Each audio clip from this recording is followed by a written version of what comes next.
What's up, everyone? Welcome to Grinderslive, the baseball edition. We have a shorter show today because we only have 5 games. We have basketball, we have crunch time. We have a lot going on here at Rotogrinders, and crunch time is going to be free today. So you guys can check out MLB crunch time at 6 o'clock right when we get done. And then NBA crunch time will be free as well right after the NBA show. So make sure you guys are checking that out. I'm joined today by my buddy, Derek Carty. What's happening, Derek? Not much. How's it going? I mean, the slate's kind of fun. For a 5 game slate, there's a lot of different ways that you can go on the slate. So I actually find this slate pretty fun. Yeah, it's I think in terms of like chalk, there's some obvious stuff, but I think there's some fun pivots. So I mean, there's really not a lot that's off limits on a slate like this. Yeah, except for playing unneeded pitchers. And we'll get to that in just a second. Before we do that, we are brought to you guys by superdraft.com. If you guys haven't checked them out, use promo code Grinders for a $50 instant deposit alongside their deposit match bonus up to $500 when you deposit $50 or more on your first deposit. Love what they're doing over there. My super draft play of the day is the same as I said on the podcast this morning. I love Alex Wood over there on Superdraft. You get a full multiplier of 2x, and it's just he should be 100% owned, and he won't be, and that's fantastic. So we're going to jump right in, not wasting any time. We're going to start off with pitching. Derek, talk to me about the pitchers on the slate. Yeah, you mentioned him. Alex Wood is very clearly the top pitcher on this slate, regardless of where you're playing or format or super draft or not. Like, he's just the top overall guy. He's close to 10K, which normally, people might not be thrilled about paying 10K for Alex Wood, but it sounds like he's going to be chalky today, and for good reason. He projects for 21 points in the bat. The matchup is really good against a really bad Texas Rangers offense that is bad to begin with. They lose their DH and add a pitcher to the lineup today. They're super strikeout heavy to begin with, and they will be more strikeout heavy with a pitcher in the lineup, the most strikeout friendly opposing lineup of the day. They take a little bit of a park downgrade, and Alex Wood is the most talented pitcher on this slate. So it's really kind of a no-brainer. Like, Alex Wood is just the guy. Yeah, I like Alex Wood a lot. I like Tyler Mahle a lot as well. This Pittsburgh lineup, we kind of expected it to be this bad. They're dealing with some injuries, and it's just really bad lineup. Like, this is half of a AAA lineup. So Tyler Mahle, a guy that's a consistent, 28 to 31% strikeout guy. I think he is the highest ceiling pitcher on the slate. I think Wood's probably the safest pitcher on the slate, but I think Tyler Mahle is the bar none highest ceiling pitcher on the slate. And honestly, I said this earlier today, I'm going to be playing these guys as much as possible, both of them together. I'm sure in cash games, it's kind of what you're looking at doing, but I think Tyler Mahle against this Pittsburgh lineup is just an absolute lock and load. And what's your thoughts on him? Yeah, I think he's clearly the next best guy. I think in cash games on DraftKings, that's your pair, and anything else is just really, really bad and wrong. He's very good outside of Wood. He's the most talented pitcher on the slate. I mean, you could really it's splitting hairs between who's actually better. Like, he's really good. Pittsburgh is really bad. Not as strikeout heavy as Texas is, but it's still, like you said, this is a bad lineup. It's the best pitching weather of the day here, the only game under 60 degrees. And so, Tyler Mahle is clearly the next best guy. All right, staying on the pitcher train here, we're looking at a projected ownership of around 30% for Luke Weaver. What are your thoughts on him today? I'm not thrilled about rostering a guy like Weaver that is 30% owned, but I get it. Outside of Wood and Mahle, like, he does project as the next best guy. The matchup is good enough against a bad Marlins offense. They are getting a park upgrade. The roof is open in Arizona, so it's good hitting weather. I have no problem at all playing Marlins against him. I think a Marlins stack today makes a ton of sense if he's going to be the third highest owned pitcher. But, I think just in a raw sense, like, he is a fine play. You're not playing him in cash. And in GPPs at the ownership, I don't think, you have to go overboard on him, but he is in theory a solid play. Yeah, overall, I think he's a terrible play today. If he is going to be 30% owned. Okay, it's just more of the ownership. I think Alex Wood and Molly, like, okay, they're going to be high owned. Yeah, clearly. But Luke Weaver's been pitching terrible. The Marlins just rocked this guy, what, less than, I think it was like a week ago or so. Yep. And he has no command right now. Like, he's a talented pitcher, but he's struggling. Like, Luis Garcia is going to be 1% owned and Weaver is going to be 30% owned. Like, just give me Garcia at that point. Like, I'm totally um, with you. yeah, like, and you know, even Kyle Gibson, I like the Giants today. I'll be using the Giants quite a bit. But even Kyle Gibson, I think I would play Kyle Gibson at lower ownership than I'd play Luke Weaver as chalk on this slate. It's just more ownership. Could Weaver go out and put up 25? Yeah. He's projected for the third most fantasy points in the bat for a reason. Like, he's a talented pitcher. It's just he's struggling right now, and I don't want to play him at this ownership because I think he actually gets more ownership than 30. I think he's going to clearly be the third highest owned pitcher on the slate. All right, talk to me about Gibson and Garcia, and then we'll talk about the cheap guys, and then we'll move on to catcher. Yeah, I like Garcia a little more than Gibson, but I think you can make a case for either one. I think they're both perfectly fine pivots off of Weaver. Garcia in particular, if he's going to be 1% owned, if he's going to be one of the lowest owned pitchers on this slate, he's one of the best plays here. Like, yeah, the matchup is nothing special. It's the Angels. They're good. They don't strike out a ton. But there is a little bit of, a watered down Angels lineup going on tonight. You know, we have Phil Gosselin in there. We have Drew Butera in there. So it's not like an awesome lineup, a little more strikeout friendly than usual. But really, it's just a pure ownership thing. Like, he projects as the fourth best raw pitcher on the slate, and he's projected at 1% owned. So I think you should have plenty of him. Yeah, I think he's clearly like if you're not playing Molly Wood, play. I think the other guy that you kind of could look at here is Jordan Holloway.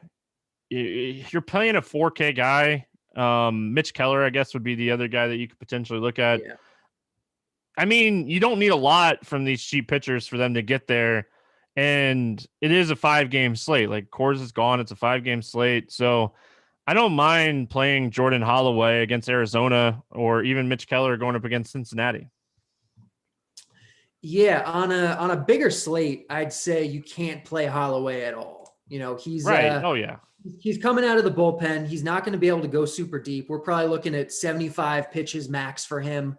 And on a normal slate, that's not enough. But on a small slate at 4K, I think there's enough there where you can definitely think about playing him. And I think Mitch Keller, too, is a little bit underpriced.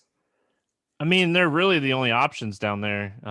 In my opinion, you have Lopez against Boston. Boston's the top stack on the slate. You're not playing him. You're not playing Perez. I guess you could if you wanted to. He's But too expensive for not a good enough matchup. I'd rather play Holloway, and then like the whole Angel situation, like we have no idea what to even expect out of the Angel situation. So, Yeah. that's an easy pass. So I think like if you're not playing Wood, Molly, Garcia, Keller, Holloway, they make sense, but I think I'd have to get into like the 150 lineup range before I even start considering those guys because 3 entry max, I'm not playing these guys. In 20 entry max, I'm probably still not playing these guys. If I get into like the 150 builds, that's where I would get into, all right, I want to stack Red Sox and, Houston together. Well, then I'm playing like Holloway or Keller. So, Right. But I think everybody's doing the same thing too. So, I mean, there's the other side of it, but anything else from pitcher? I think we got all the questions. I'm gonna try to answer all the questions as we go. It's a fast show today. I'm gonna do the best I can, but I think that's it for pitcher, right? Like we're not playing Martin Perez, right? No interest there. All right, let's move on to catcher. I mean, Buster Posey's crushing the ball. That's definitely something to kind of note. But honestly, at catcher today, like who's cheap? Beauty Era is cheap at batting ninth against Garcia, 2,200. But I think there's an argument to be made for paying up for Buster Posey today, or going to a guy like maybe Severino in that mid range. What are your thoughts on catcher today? Yeah, catcher is always gross. I think you're right, though. Paying down is the way to go tonight. I don't love the expensive guys that much. Like even Buster Posey, Kyle Gibson's one of the best pitchers on the slate. And just in terms of like talent wise, like he's not a guy that I love picking on. And that is a lot for Buster Posey. I would much prefer one of the guys in like the 3K range. Dalton Varsho is the one that sticks out the most against Holloway. You know, we mentioned kind of liking Holloway a little bit, but it's not like he's anything special. Like we have interest in him as a pitcher more than anything else because he's 4K. You can certainly pick on him. Arizona is projected for, you know, one of the 3 or 4 highest team totals tonight in the bat. Varsho is 3K. He's a solid hitter by catcher standards, at least. He's got the platoon advantage. So I think Varsho's good. I think Jason Castro at 3.2K is good. Those are the kind of guys that I think I have the most interest in tonight, or a catcher with whatever you're stacking. You know, like I mentioned, liking a Marlin stack. They don't have a catcher eligible, do they? Never mind. Wallach, right? Wallach, Chad Wallach. Is he on there? I don't know if he's pretty sure he's okay. 3,400. Gotcha. Pretty sure he's a catcher. I think like Jacob Stallings is not a bad option. He's batting 5th. He's good enough. He's fine. Yeah. Yeah, like but right now I have Beauty Era. Like that's who I have in my lineup. He's 2,200. I don't think catcher matters today. So moving on to first base. What are you looking at here at first base today? Yeah, so if you can get up to Ohtani, I think that's what you want to do today. The Angels are one of the better offenses, even though we like Garcia from an ownership perspective. Again, it's a small slate. You know, you think these things can go both ways. So picking on Garcia with the better Angels bats is totally fine. It's a solid enough power park here. It is a closed roof, but that still means that it is, you know, one of the hotter games, because the only other game that's hotter is this Arizona game. So it's pretty solid hitting weather. Ohtani's really good. He's hitting second. He's got the platoon advantage. He's really not even overly expensive. He's 4.5K. So I don't think you have to get too cute at first base, at least in cash games. I think Ohtani is the way to go. In GPPs, there's ways to be different. There's ways to save money. Either of the Arizona guys, Walker or Asdrubal, you know, are fine. You can really just punt it with a guy like Dalbec or Goslin, but Ohtani's clearly the cream of the crop today. Or Walsh in the same game. I think both of those guys are super interesting, but yeah, you don't get a discount on him is the problem. I think in your Angel stacks, maybe to make it different, you know, you can play some Walsh, but like 300 more for Ohtani, like it's not close from a projection standpoint. No, I really like Brandon Belt today to be different. Like I like the Red Sox. I'm gonna be stacking the Red Sox a lot. If you're stacking the Red Sox and playing Molly and Wood, you have to be different. And I think the Giants are a way to be different today. So I like Brandon Belt. He's a fly ball guy against Gibson. Those are always the guys that I like to target against Gibson. So I don't mind that. Mountcastle's cheap. I don't hate that. I mean, if you really want to be different, you can go like Mancini against Perez. You know, I think Baltimore's super interesting. They're in the same ballpark. I think that game is just a spot that you're looking at for offense in general. So we're looking at pretty high projected ownership for Christian Walker. What are your thoughts on that before we move on to second base? He's fine. You know, like I think Arizona is one of the, you know, probably outside of the Astros, I think they're the highest ceiling offense on this slate.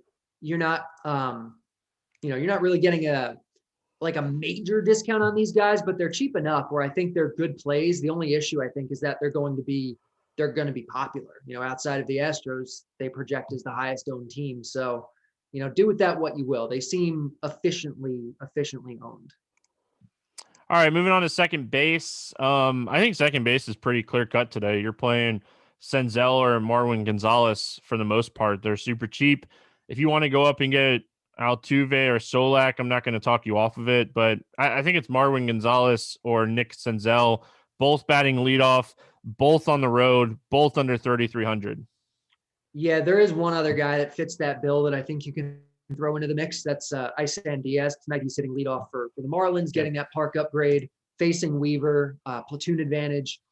I mentioned liking the Marlins, and if you play them, you're going to get leverage off of, you know, the semi-chalk Weaver. So I like Diaz quite a bit, but Senzel would be my choice, you know, all things considered. Yeah, I like the Diaz call because like I do like the Marlins, and he's on the road too, and he's projected for half the ownership of Gonzalez and a third of the ownership of Senzel. So Diaz is another great option. Like you actually have a few options at second base today that are cheap and just kind of save the money.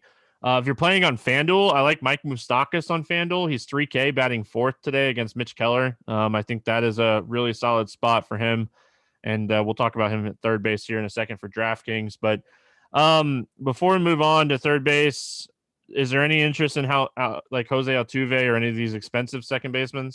Yeah, Altuve's totally fine in an Astro stack as a one-off. Like he's clearly the top raw play today. He's kind of expensive. I don't think he's necessary in cash games, but he's a great play just in general. Yeah, like honestly, if you want to be different, just paying up at second base might be a way to make your lineups different today. Because nobody's really going to be on them. So going over to third base, let's talk about it, Derek. Obviously, we got Devers at the top. He projects as one of the best hitters on the slate. You got Bregman up there. Moustakas, the guy that I just talked about. Third base is a pretty loaded position today. Yeah, it is. This is a spot where I think it does make sense to pay up either for Devers or Bregman. It's really close between the two of them. I'm not going to try to sell you on either one of them. Like either one is totally fine. They're two of the better offenses today, two of the better hitters in those offenses. So I like both of them. You can go down a little bit to Eduardo Escobar if you need to save a little bit of money. Like I think he's fine. Or as Drupal Cabrera in the same lineup, I think he's good. But I do think, at least in cash, getting up to one of the really elite guys is probably the move. I think third base is a position you want to kind of spend up on today. I think that the opportunity cost is there. Sure, Asdrubal and Mike Moustakas, they're fine. If you don't want to spend up at third base, they're fine. Either one of those guys can hit home runs and have those bigger games, and they project well. The ownership is kind of the same as like Bregman and Devers. So it's an interesting position because once you get down past like Longoria, all the guys are hitting towards the back of the lineup, and there's not really anything that like stands out down there towards the bottom. Yeah, I mean, if you're really just trying to hunt for power, just like a solo dong, Michael Franco at 3-2 with the platoon advantage against Perez, I think is fine. But otherwise, it's not great down there. It's not. All right, moving on. Shortstop. What did we like here at shortstop today? I think trying to get up to, I mean, it's very similar to third base, where I think you're spending up, and it's either you're spending up on the Red Sox guy or you're spending up on the Astros guy, Bogarts or Correa. If you can get to Bogarts, I think I prefer him a little bit more, but really you can't go wrong with either one. I think either one is fine. You can make a case, for, I guess, depending on how you're allocating your salary, like you can make a case for a guy like Nick Ahmed because of how cheap he is. He's 2.9K against Holloway in that game with the open roof and the good weather and whatnot. But I do think I prefer the approach of spending up to a Bogarts or a Correa. Yeah, shortstop is a weird position today, and it usually is. We typically have one of these guys. Correa is really cheap on FanDuel. He's going to be really popular on FanDuel. I think he's like 3.1K. But yeah, I think this is another position that you're going to try to spend up. If you don't spend up, I don't even know. Galvis, maybe. It's not the best matchup in the world, but I think him or like maybe even going all the way down to like a Nick Ahmed or something. Yeah, I think Ahmed's the guy, but it's gross today. It is. It is. Kyle Farmer, maybe. I don't mind the Reds today. I don't mind the Reds. I wish it was in the Great American Small Park, but I don't mind the Reds today. Yeah, the Reds, I mean, outside of Farmer, you're not like getting a discount on them today. They seem too expensive for what the spot is and everything. But if that's going to drive their ownership down, I do think Reds could be really interesting. All right, outfield. We're cruising along. I told Devin, no problem. 30 minutes is more than enough time for this. Like, we might even be able to get into some questions. So, outfield, like, there's one guy, we talked about Ohtani already, but I love Verdugo today. I love the Red Sox. Verdugo's cheap. Him and JD Martinez project really well for me today. What are your thoughts when it comes to the bats in the outfield? Yeah, outfield, there's always a ton. We mentioned Ohtani, like you said, Trout and Upton in the same lineup are going to be really good plays here. Trout's the top overall outfielder of the day. Upton is just always too cheap. I mean, 2.8K today, hitting fifth. He's a really, really strong value play. You mentioned Verdugo. I think what's his name? Hunter Renfroe at 3K in the same lineup is also just a really strong value. I think Renfroe is really good. Nick Senzel, if you're not playing him at second base, he is eligible in the outfield also. A guy like, you can play Isan Diaz at second base and Senzel in the outfield. You can look at the Astros guys in the outfield with Kyle Tucker at 3.3K. It's just always so cheap. Jordan Alvarez, another guy who is a little bit underpriced.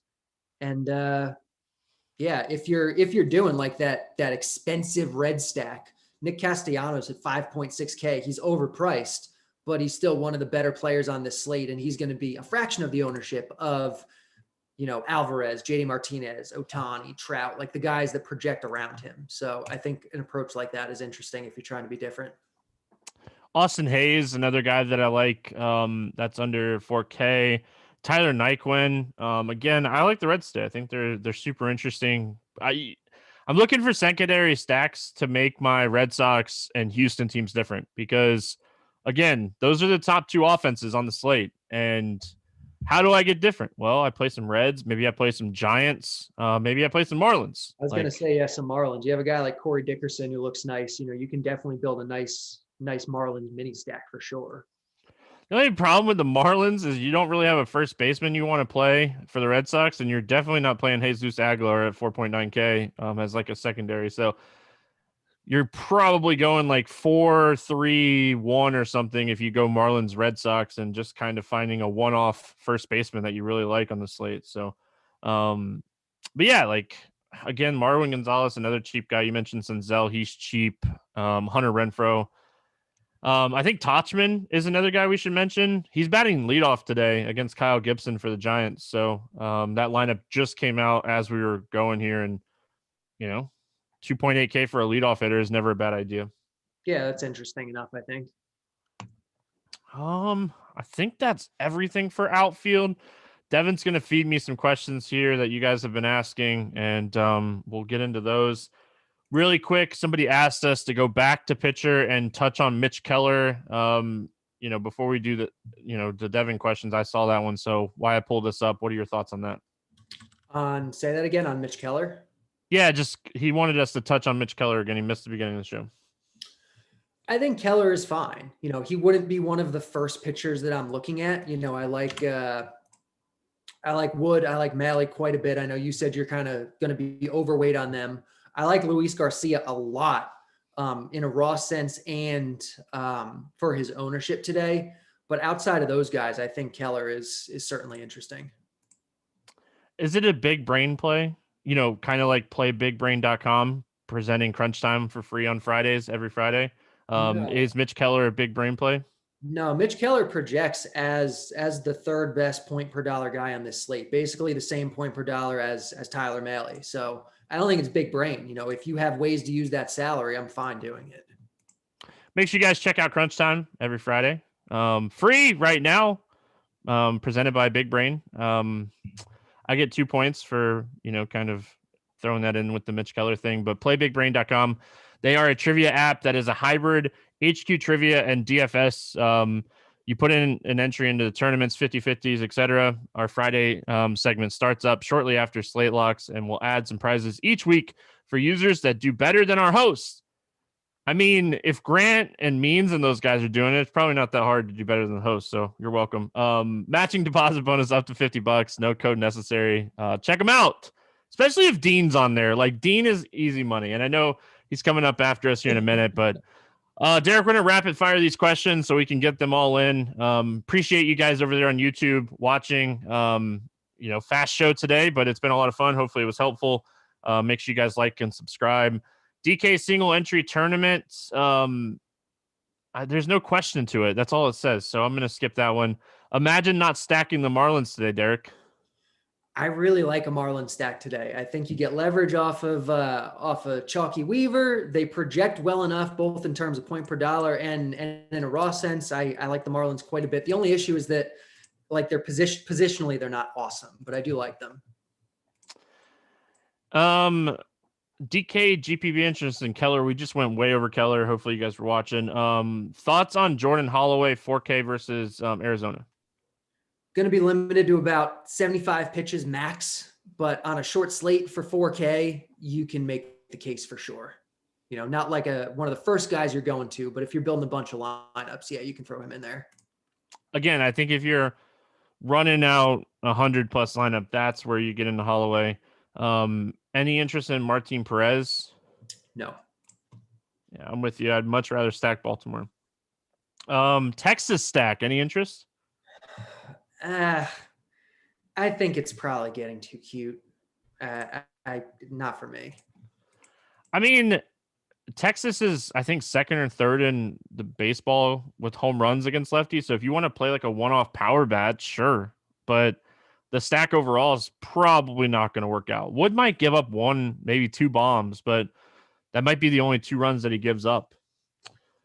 DK GPV thoughts on Cincy bats. I've talked about them a bunch. I think they're very interesting here. I wish this was in a different ballpark. If this game was in Cincinnati, I think Cincinnati would be a top 3 stack on the slate. But I think they're interesting to get different with. Yeah, and I think they're overpriced, which is going to keep the ownership down. They project in a raw sense as the 4th best stack on the slate, but they're expensive. They're one of the worst values on the slate, but they're going to be lower owned. So yeah, I like them. FanDuel GPP small field. Is Miami a good 3-man stack? Yes. Yeah, we've already said that a couple times. Cardi's lefty masher of the day. We got to know who your lefty masher of the day is. That's a real question. I didn't even say that. No, I just answered it. Oh, okay. They don't. Trey Mancini. There we go. Thought of one off the top of my head. Lefty mashers don't exist, guys. They don't exist. There's no such thing. There's no such thing. DK GPP. We went over Keller already. Yeah, I think that's really it. Like, we have the crunch time guys coming up right here after us, and I'm pretty sure they're in the green room, Mr. Potts and Mr. Roth, ready to go. What's happening, guys? Yo, what's up? Going on. Dave, hi, everyone. The Rockies game canceled, Dave. We did not get our wish. We yeah, and yet I feel like we were from the future calling that last night. That was pretty good. All because I talked to my mom for Mother's Day, and she told me. I was gonna say, how do you have these skills where you can figure out postponements a day in advance? I called my mom for Mother's Day, and she said, "I said, how are you?" She said, "Oh, I'm just getting ready for all the rain tomorrow." You knew. Let me tell my friend Kevin. Inside information. Yeah, I got to give you the heads up.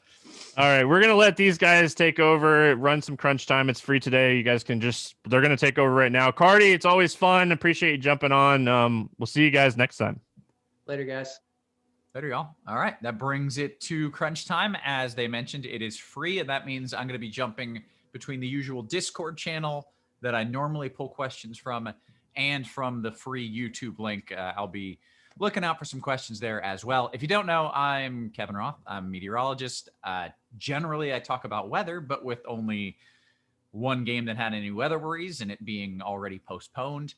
There's nothing else I'm all that worried about. So I get off easy, Cheese. I get to just kind of sit here, monitor the chat, and listen to you give the people the goods. Yeah, and since now it's only 5 games, it's not really that many goods to even go through. You know, I mean, is there even goods, or is it just like the fines, the mediocres? There's good offenses, but it's good, you know, kind of obvious. Couple of really obvious offenses. Now it was going to be really nicely spread out with the Padres, and we would have gotten, you know, sneaky-ish with Astros and Red Sox, but now it is very much not sneaky-ish at all there. So you got to go a little further off to get even moderately sneaky.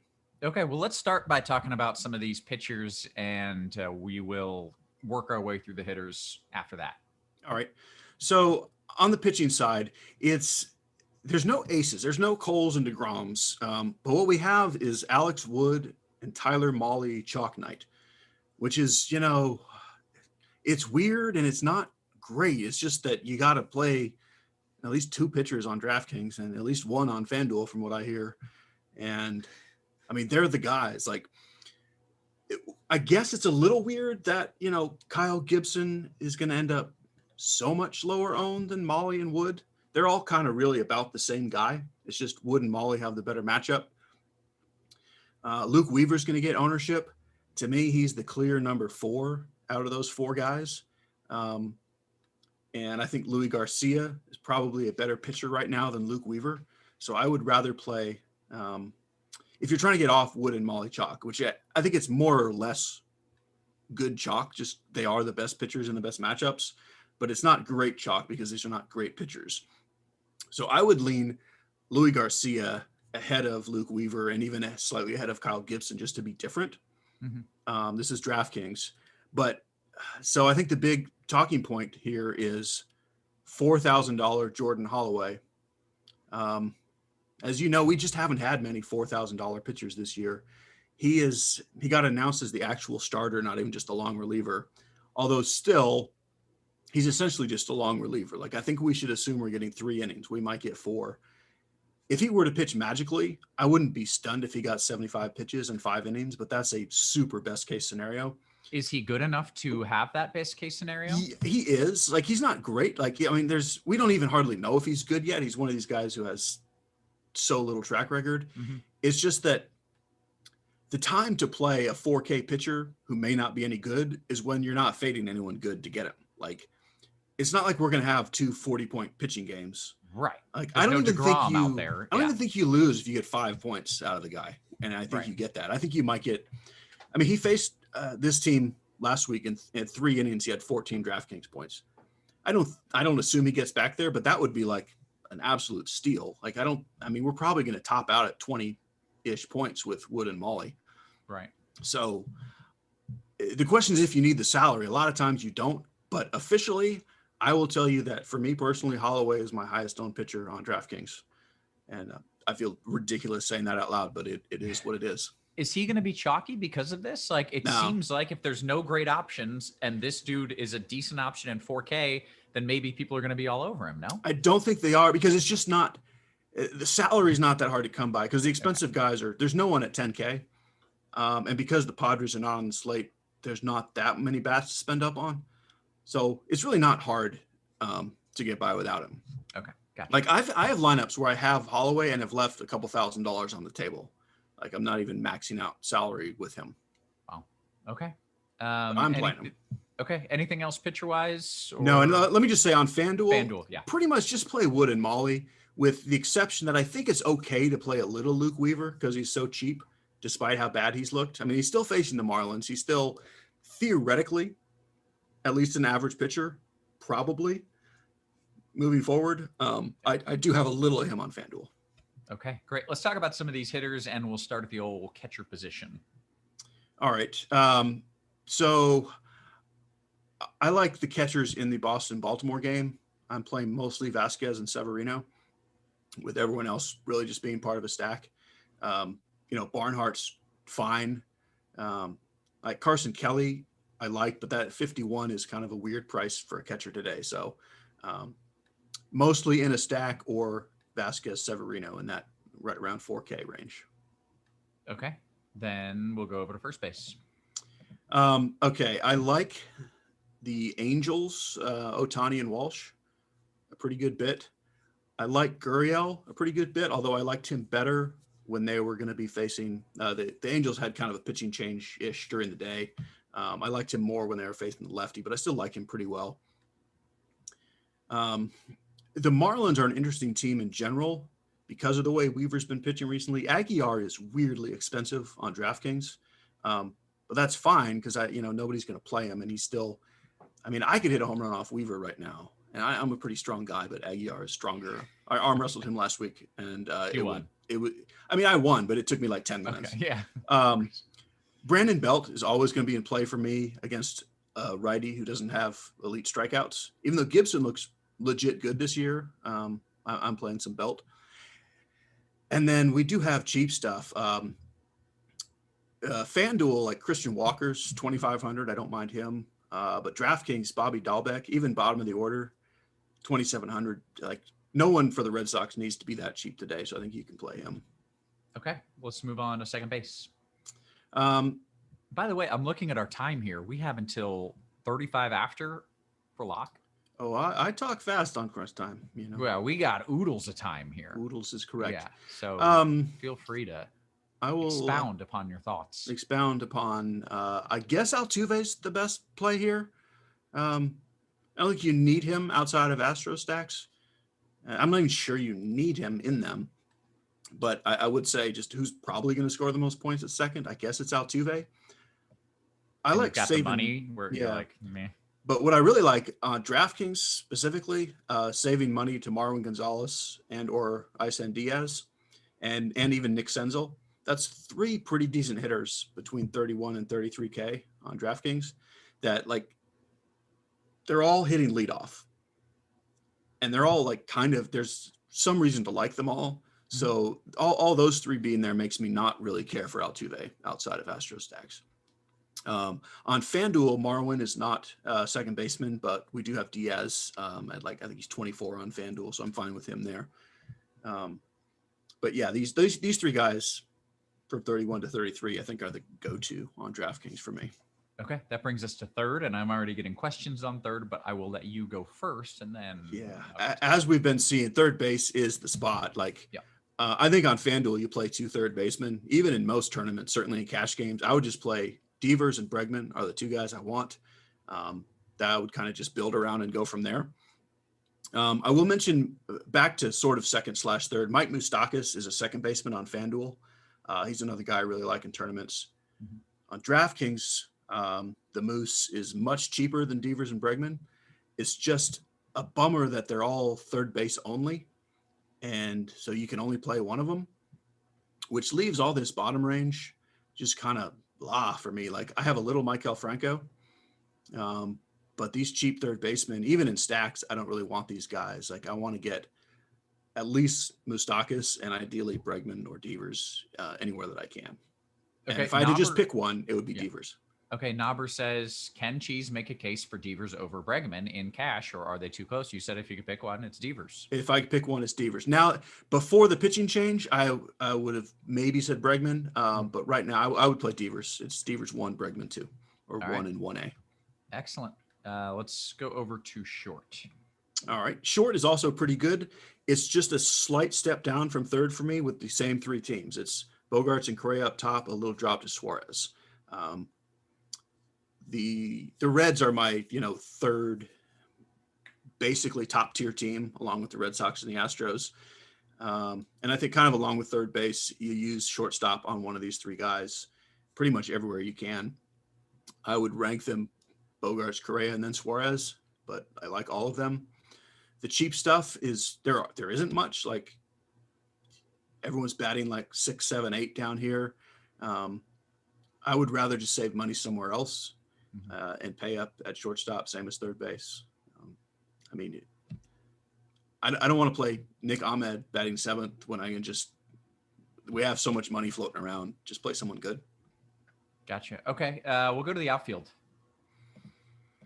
I do like spending up really on both sides, at least one outfield spot between Trout, Ohtani, JD Martinez, Castellanos, Jordan Alvarez.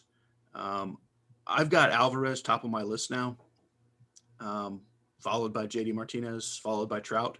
But it's kind of throw all those guys in a hat and pick out a name. They're fantastic. I also like the mid-tier pretty well. It's a little more cash gamey with guys like Winker and Brantley and Verdugo. I can't really play those guys as one-offs in a tournament, and I'd put Dickerson in there with them ahead of the expensive guys or the cheap power guys. So for me, you're going maybe with that mid-tier in cash games, but I would go kind of high and low in tournaments where you get one of these Trout, JD, Alvarez kind of guys, and then go way down and get so DraftKings is a little different because FanDuel, as usual, you can kind of go in the mid-tier a little easier, and you don't need these guys. But on DraftKings, Franchy Cordero all the way at 2K.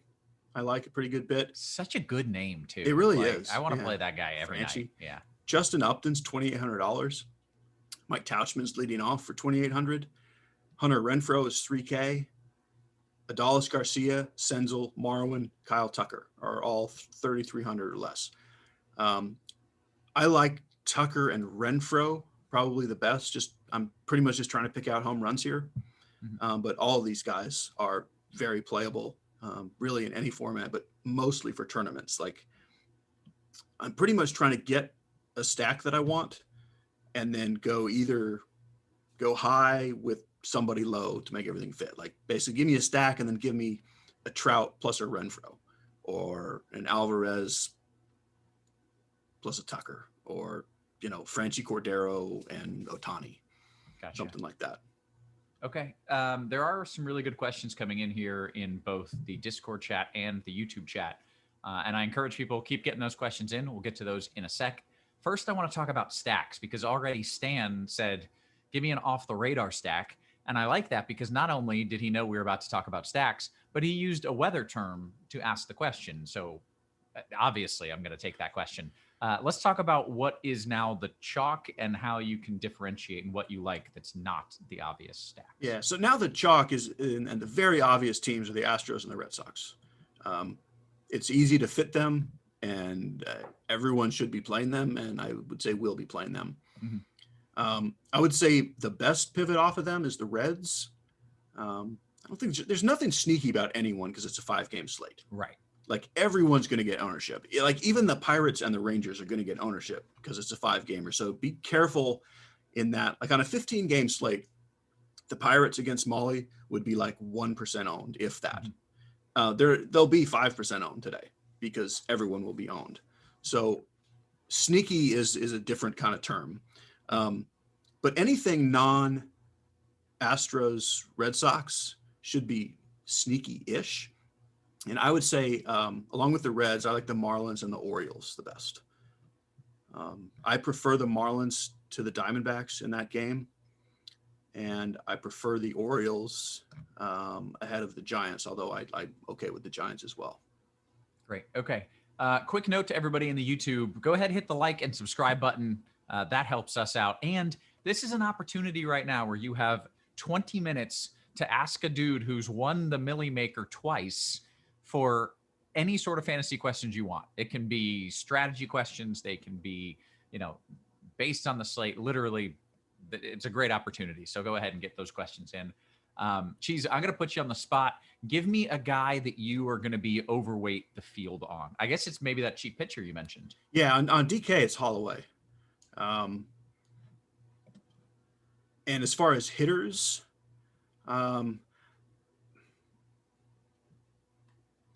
I can't say it's possible to be overweight on Houston or Boston, so I won't. And even Mustackas, I don't think really. So I will say I send Diaz for Miami. Okay. It was going to be Adam Duvall. It is a bummer that he's not in the lineup, and it makes me not like Miami quite as much. But I still like Diaz, Aguilar, Cooper, Dickerson, and Anderson. I mean, that's still five guys to like. So 5 guys, okay. Delicious. Great. Oh man, 5 guys so good. It really is. Some people are anti-5 guys. I feel like we ended last season discussing 5 guys, and then both the same day, randomly in our respective states and cities, going and eating 5 guys. Yeah, that happened. Hey, quick YouTube questions coming in here. Mountcastle was a name that a few people were asking about. Yeah. He's in the cleanup spot. I believe he's on first base and maybe in the outfield as well on DK. Talk to me about Mountcastle. Yeah, super cheap. I like the Orioles in general. And he's so much cheaper than Mancini that I do think it's okay to Orioles stack with Mountcastle instead of Mancini, if that allows you to go with like a Molly Wood combo. And even not in a full stack, I don't mind playing him and Severino as kind of a little mini stack, middle of the order. Yeah, I do like him. Okay. Derek is curious what your favorite Miami bats are. For the salary and position, I would say it's Diaz. In cash games, it's Corey Dickerson. In tournaments, along with Diaz, because I think Aguilar is, air quotes, overpriced, that actually makes me like him more. Yeah. And actually first base is not really the loaded position today. So I would go Dickerson in cash and then Diaz and Aguilar in tournaments. Wonderful. We'll get Ryan's question here. He says, do you prefer JD over Trout in cash? do.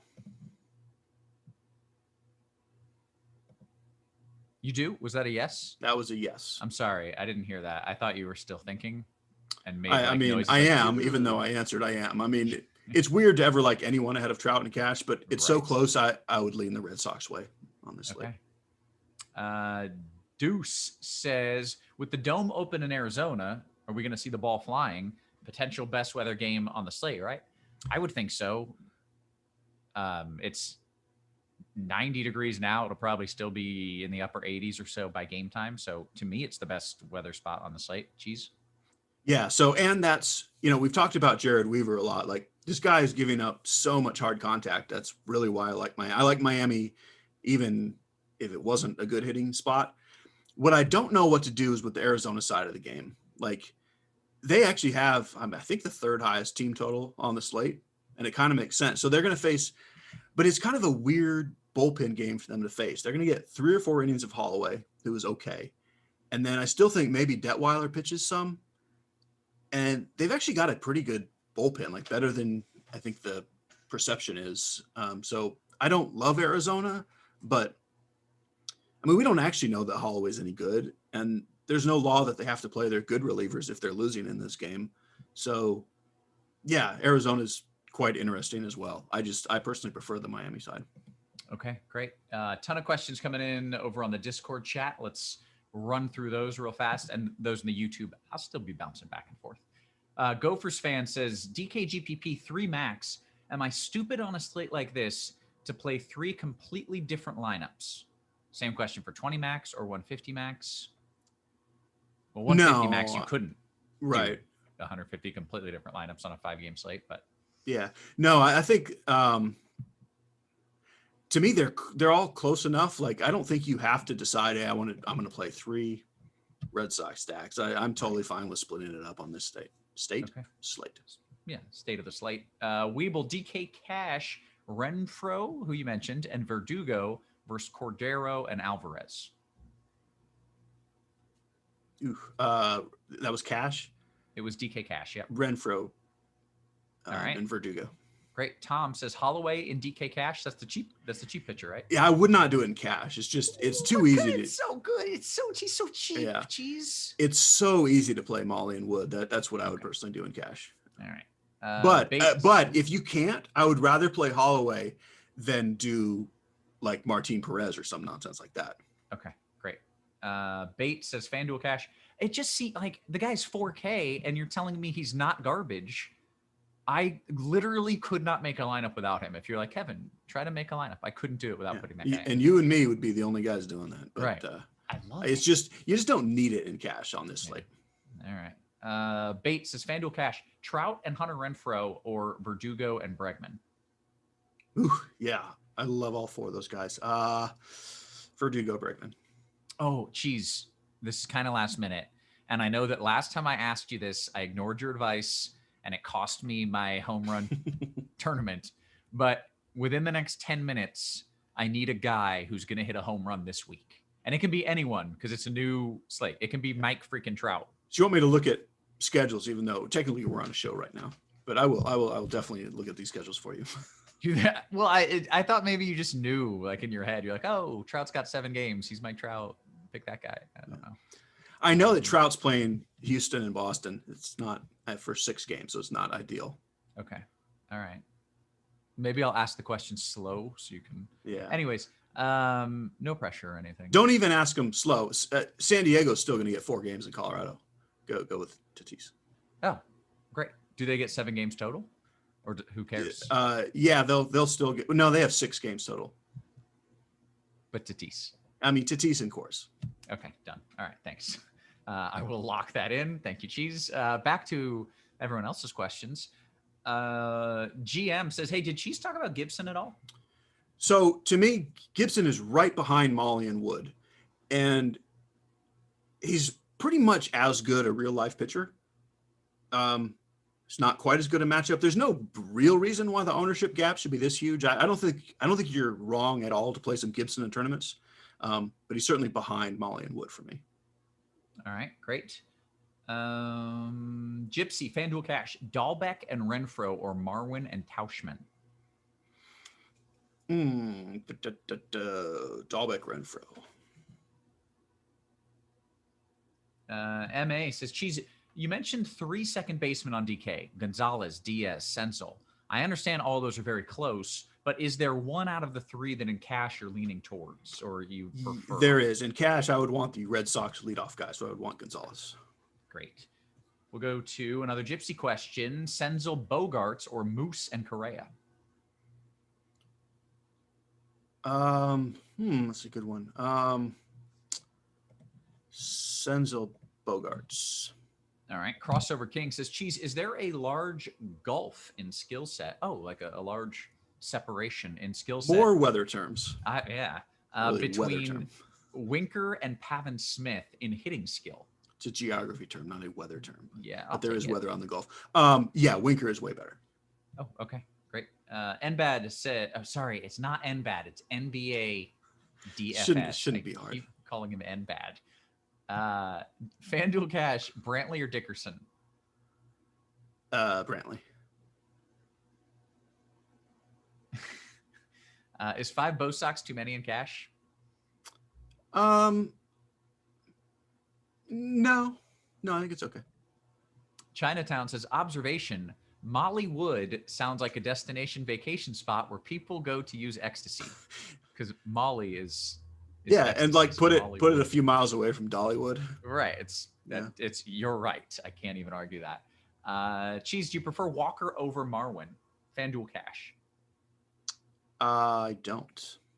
All right. KPT says FanDuel large field GPP, a cheap Miami stack with what pitcher? Filling in big bats around the stack. So if you're doing a Miami stack, you don't need to worry about chalk with pitcher. Like I would go Molly and Wood. All right. Above the rim, FanDuel GPP, Senzel, Bogarts, or Mustackas, Correa? Moose Correa. Jay says DK single entry, who to mini stack with Boston chalk, Baltimore or San Fran? So I would make sure you're getting home run bats with every spot, which is to say I slightly prefer Baltimore as a mini stack, but I would rather play like Brandon Belt, even if it's just him with 2 Baltimore bats. Like I wouldn't worry about mini stacking as much as I'd worry about can all 3 of these guys hit a home run. Yeah. So since you mentioned that, do you mind if I answer the next question? Because I'm pretty sure I know your answer. Can I answer it for you? Please do answer it. Okay. Gophers fan says DKGBP, Joey Gallo one-off. Hell to the yes. Absolutely. Always, every slate, always yes. Yeah. Green Bay. Cheese loves he digs the long ball. That is true. Cheese digs the long ball. Green Bay stand DK Cash 3v3. Varquez, Mustacos, and Verdugo versus Devers, a punt at catcher, and Brantley. Vasquez, Mustacos, Verdugo. Palix is your favorite Baltimore bats on DK in a GPP? It depends quite a bit on salary. I definitely want Severino in there and probably Austin Hayes. And then if you can fit both Mancini and Mountcastle, that's great. If not, that's where it depends on salary. I'm fine to go Mountcastle instead of Mancini if you need the salary. And then Michael Franco would be next. Okay. Greatness says FanDuel Cash, Trout and Cooper versus Castellanos and Mountcastle or Tucker. Okay. Say that again.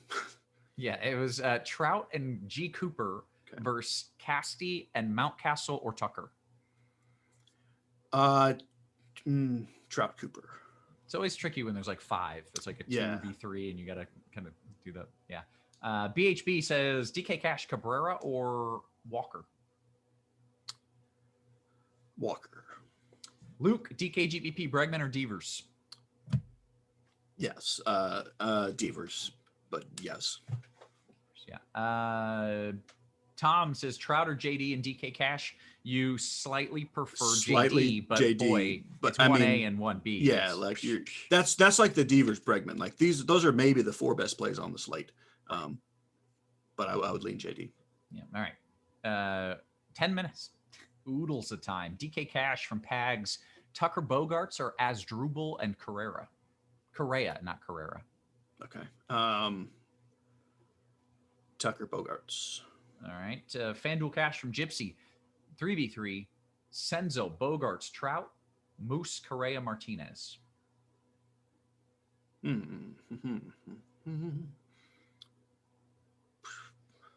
Senzel, Bogarts, Trout. Jag says, FanDuel GPP, we talked about Molly Wood, but would you prefer Molly or Wood? So, I mean, the real answer is in my tournament lineups, I'm about 45% versus 44%. And I believe the 45%, if I did it right, is Molly, and the 44% is Wood. So there you go. Yeah. J Sam's FanDuel GPP single entry, Correa or Xander? I've got Tucker and Alvarez in this lineup. I also have Dahlbeck, Devers, Verdugo. So question again, FanDuel single entry, Correa or Xander? I would go Xander. Arlo, DK Cash, Gonzalez, Senzel, Tucker versus Diaz, Senzel, Gonzalez. So really the only question is Diaz versus Tucker, I think. Yeah, that's an easier question. Tucker. All right. Gypsy. By the way, YouTube, I'm coming back to you shortly. Hold tight. DK Cash, a punt catcher. I mean, what are we doing here? We're doing 4v4s with. All right.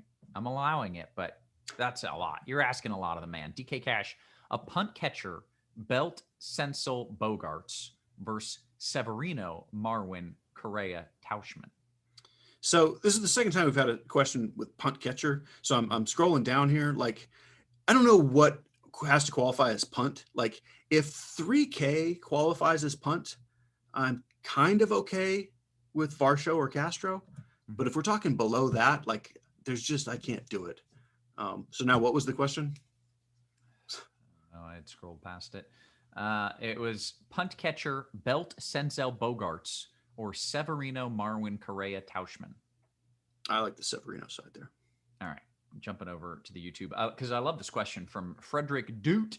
He says, do you often differentiate from 4-4 stacks on FanDuel on smaller slates to differentiate yourself from the field? I have slightly less 4-4s. Yes, I like a lot of 4-3-1s and 4-2-2s. Great question and great answer. Chad says, nope, that's not a question. That's a comment. Jason says, FanDuel, Alvarez, Verdugo, or JD Martinez and Brantley. Was it Cash? You know what? It doesn't matter. Alvarez, Verdugo. Okay, great. Is Adolis Garcia in play? Adolis, that guy, Garcia. Yeah, like Texas in general, like pretty much no one's playing Texas. I mean, it's still Alex Wood. Like, he's fine, but yes, Garcia is there with Gallo in the very, very good tournament play conversation. Great. Eric says, is Detwiley in play in a DK GPP? No, because now that Holloway is starting, we're less sure that he's even playing at all. All right. Kenny says, Altuve, Renfro, or the Mustackas and Verdugo. Didn't give a site, didn't give a format. What was it again? It was Altuve, Renfro versus Mustackas, Verdugo. I like Moose Verdugo. All right. Back to the old Discord. Carolina guy says, favorite Cincinnati bats in a FanDuel GPP? I don't think you have to like go out of your way to get sneaky with Cincinnati. I would go Moose, Suarez, Castellanos, Winker. All right. MHD says, do you try to 5-man stack for large field DK GPPs on these type of slates, or is something else okay? Something else is okay if you land on it, but I do have mostly 5-man stacks because pretty much all the teams have a clear path to like a real blow up game where you're going to need it. Okay. Joey, FanDuel Cash, Senzel or Diaz? Senzel. Gypsy says 2-2 Butera. So yeah, that's the true punt catcher. And personally, I would rather not have to play him at all. Okay. Prodigy, FanDuel single entry, Senzel or Mountcastle? Mountcastle. Green Bay Stan, last question. DK Cash 3v3. Castro, Bogarts, Franchi. By the way, he said last question. It's not my last. It was his last question, just to be clear. Castro, Bogarts, Franchi versus Vasquez, Ahmed, Verdugo. Castro, Bogarts, Franchi. Okay. Raj says, because I clearly don't like money, is a 5-man Texas stack the wrong or maybe the correct way to go in a big lottery? The Red Sox and single entry? Thanks, Dave and Kevin. Raj, that's 2 questions. So Texas is the place. I don't think you have to 5-man stack it. Like if you just go, I mean, I guess I would want 4 though. I like Solak, Lowe, Garcia, Gallo. And at that point, maybe if you're kind of paying up elsewhere, you need to add in the 5th guy. I think it's fine. But no, based on how close all these teams are, if Houston and Boston don't go nuts, then every other team is pretty close, realistically, even Texas. So yes, it's a good lottery stack. And yeah, I'm fine with chalky Boston and single entry. All right. Eric says, is stacking the same team, i.e. Marlins with Holloway, negative EV? No, it's not. No. It's not. It's okay. Yeah. Eric Lynn says, DKGPP, Freddie Galvis, last piece. I pretty much only like him with some other Orioles. But if that's where you're left with salary, he is my favorite shortstop, him or below. Okay. Bank says, falafel home run today, bet it. The guy's been good. It's still weird to me, but I mean, if you're stacking Texas, I mean, he is leading off and he's been good. So I'm fine with it. Not going to fight it. All right. And Raj throwing in Chris Davis instead of Connor Falefa. Chris Davis, unbelievable. He's back. Aside says, is a 4-4 Houston Boston stack ideal for FanDuel Cash or just stick to GPP? Yeah, like I almost never like to stack in cash, but today, just because of how good Houston Boston is, I think if that's where you land, it's totally okay. All right. KPT says, Wood or Molly FanDuel Cash? I slightly lean Wood. Yeah. All right. Gypsy DK. What was that, Devin? 2 minutes. All right. Gypsy says DK Cash, Senzel, Bogarts, Renfro versus Marwin, Correa, Tauschman. Senzel, Bogarts, Renfro. Great. We're doing work on these questions. In fact, we have taken all the questions. We still have a couple minutes left. So if you have a question, now is your time. You literally get to ask the undisputed baseball GOAT here anything you want about baseball. It's not undisputed, I assure you, but you can ask me whatever you want. Yeah, it is. It's undisputed. It's like when people say who's the best at NASCAR and it's just Stevie. That's it. It's Stevie. There's no like. Well, that is undisputed. There's no second place in baseball. There's no second place. It's cheese, and then there's a bunch of. There's you're starting to really pick up on things. Yeah. Hey, real quick. Oh, we got a question. Damn, I was gonna throw some love your way. Eric Johnson said, on a scale of 1 to 10, how confident are you on Holloway? 10 being the highest, well, of course. Oh, like 3. 3. Yeah. It's just that he's 4K, right? And I don't think anyone's going to put up much of a game. Like, you might just not need anything from pitcher tonight. It's not that I'm confident in Holloway. Yeah. Toby says, your favorite SP2 on DK? Holloway. All right. Hey, you played basketball the other night. I did. Sometimes I do. I might get to play tonight because I got an hour, I guess. The guy messes around and jokes about his lack of basketball knowledge, which I think is real, by the way. It is. Oh, it's real. I assure you. And screenshotted like a 6-figure win from the NBA slate. Like it was high fives. Don't oversell it. It was ridiculous. It was absurd. I mean, Meansy's just sitting there jibber jabbering about this stuff. I'm going to put in some lineups. Right. That's what I do. I've been on fire. By the way, this is going to be free here all the way through NBA lock. So we've got the guys coming back on to talk basketball, and then we have another crunch time leading up to NBA lock with Andy Means and myself. And it is, I don't want to be like, it's been on fire, you can't miss, but really, it's been great. I really recommend that you tune in. So stick around. Don't go anywhere because there's a lot more excellent information headed your way. Speaking of which, I do believe, someone said, hey, GOAT, do you think Westbrook will drop a triple dub tonight? I actually know what a triple W. That's a basketball term for when you get a whole bunch of different things. Yeah. Right. That's a great way to put it. A whole bunch of different things. Yes. I didn't know he was playing tonight, but he's good at basketball. Yeah. I just know people named Bogdanovich are good, and I love their names. And I watched a video of one of them saying how you pronounce their names, and I just love them even more. Right. Then you locked him in and he won you $80,000, and then you liked him even more. I mean, they're all good. Yeah. I bet their dad is amazing. Yeah. I don't even know if they're related, but they better be. Hey, Dean. Hey, guess who we've got joining us right now? Well, it's crosstalk. It's just so exciting. Who has time for this? But I'm looking forward to a minute or so. I don't know how much time has been delegated for us, but I want to hear more about Cheese winning $80,000 playing basketball. This is the first I'm hearing of it. He absolutely, and of course he's low key about it, but he absolutely, I put him on the spot, but he absolutely texted Meansy and I his ridiculous winnings. I really just wanted Meansy to know that I was paying attention to what he was saying while I was just I wasn't just sitting there staring down. I mean, I was looking at the keyboard trying to figure out how to spell Bogdanovich so I could lock him in. Are you sweating it? Or are you like watching like the Kings and whoever was involved? Or you just wake up in the morning and say, that's pretty cool? Very much asleep. Do you know how late they play basketball? I know. Amazing. Well, congratulations. Thank you. Adio. Hey, what's up, Grant? How are you? Not too bad. Just was listening to you guys talk bases ball. Hope I don't lose money today. I stacked the Rockies game. Oh, that'll be fine. I hope you're sitting down, Grant. Have you looked outside, Grant? Yeah. No, you know I don't go outside. I do. Overrated. Great out there. You guys tell me what to play tonight in the basketball. Is one of the Bogdanoviches playing? Yes. It's going to be a good both night. of them There are. you go. Ooh, Gotta do it. double. Gotta play it. Grant, I was drinking an embarrassing beer, Mick Ultra, and I didn't want to show it on air. So I poured it into a cup, and I just thought about your power chugging skills when you go out of the cup, but I don't have your skills. So. If it creates an air vacuum, you would know that. You're a meteorologist. I actually had.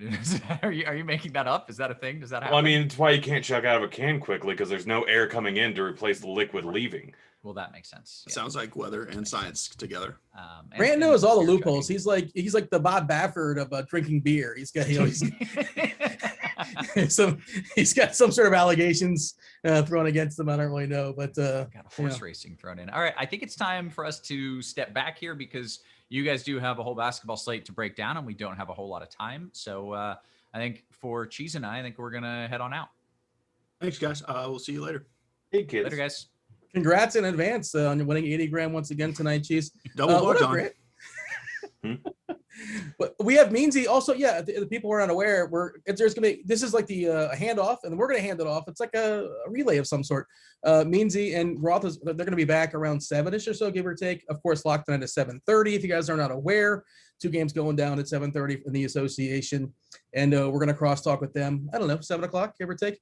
It'll be good times. SBK is gonna join us as well from the projection team in just a couple of minutes. Gonna talk the breaking news as far as who's in and who's out and body parts and things of that sort. I have not said officially hello to Grant. What's going on, Grant? How are things? We have no time for pleasantries. We got like 20 minutes. I was about to say that. Let's go. Do we have time for body parts? No pleasantries, but body parts? No. I wrote them out for no reason, is what you're telling me? Yeah. Pretty much all you need to know is that Beal is out. Westbrook bump. Ingram, Zion, both out. Potentially Adams out means a huge bump to He's all doubtful, New Orleans but yeah, players. he's probably not going to play. Yeah. The entire Houston team out with 2 questionables with Olynyk and Wood. Conley Mitchell still out. That's pretty much all you really need to know. Did you do Cleveland, though? I think you missed Cleveland, and their entire team stopped playing basketball. Yeah, Garland, Hartenstein, Love, Osman out. Yeah, Cleveland's got 9 bodies, and we'll save that conversation for SBK. And you mentioned Westbrook. I don't know if you saw the odds. What is it, minus 400 or so? Yeah, I may have put it like a G down. To win what? $250? How do you like that accounting math? Yeah, no, I mean, depending on which site, like some over on FanDuel, when you could do same game parlay, I did plus 10 rebounds and assists for what they would let me, and then over on DraftKings, I bet at minus 400 at worse odds because I won more money on. Then over on PointsBet, they had a boost to minus 300. So, yeah. Look at the big brain on Brad. I want to say Brad, but it's Grant. These are the important things we don't talk about. Obviously, when you're shopping around for the odds, it's super, super important. Those little edges you need in order to make some American dollars. Hey, speaking of Big Brain, that was the segue. Big Brain, you aware play Big Brain? They did it last Friday. They're gonna do it once again. It's gonna be free crunch time with Andy Means and Kevin Roth. They do it right after lock or around 7:30 or so, give or take.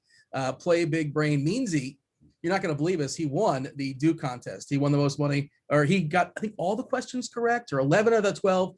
Essentially, I'm not sure if you played back in the day at the HQ trivia.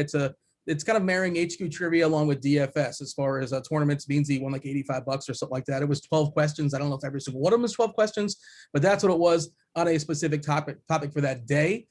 We do happen to have a promo code as well. We're going to go ahead and throw it in chat for you guys. Our fabulous multitasking producer, Devin, he's multitasking more today than he typically does. The topics of choice that are going down, at least as of in the, I guess, the lobby, famous quotes, condiments. You gonna have a quiz just on condiments? That seems like something you would ace, Grant. I don't know why you're not joining Big Brain. Crush that. I would absolutely crush that. You seem like a relish kind of guy. Are you a relish guy? No, not a relish guy. Not a relish guy. Don't like pickles.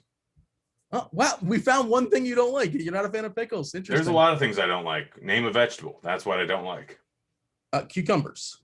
Not a vegetable, but okay. It's a vegetable. No, it's got seeds. Is cucumber a fruit? Devin, let's bring Devin in. Yes, it's a fruit.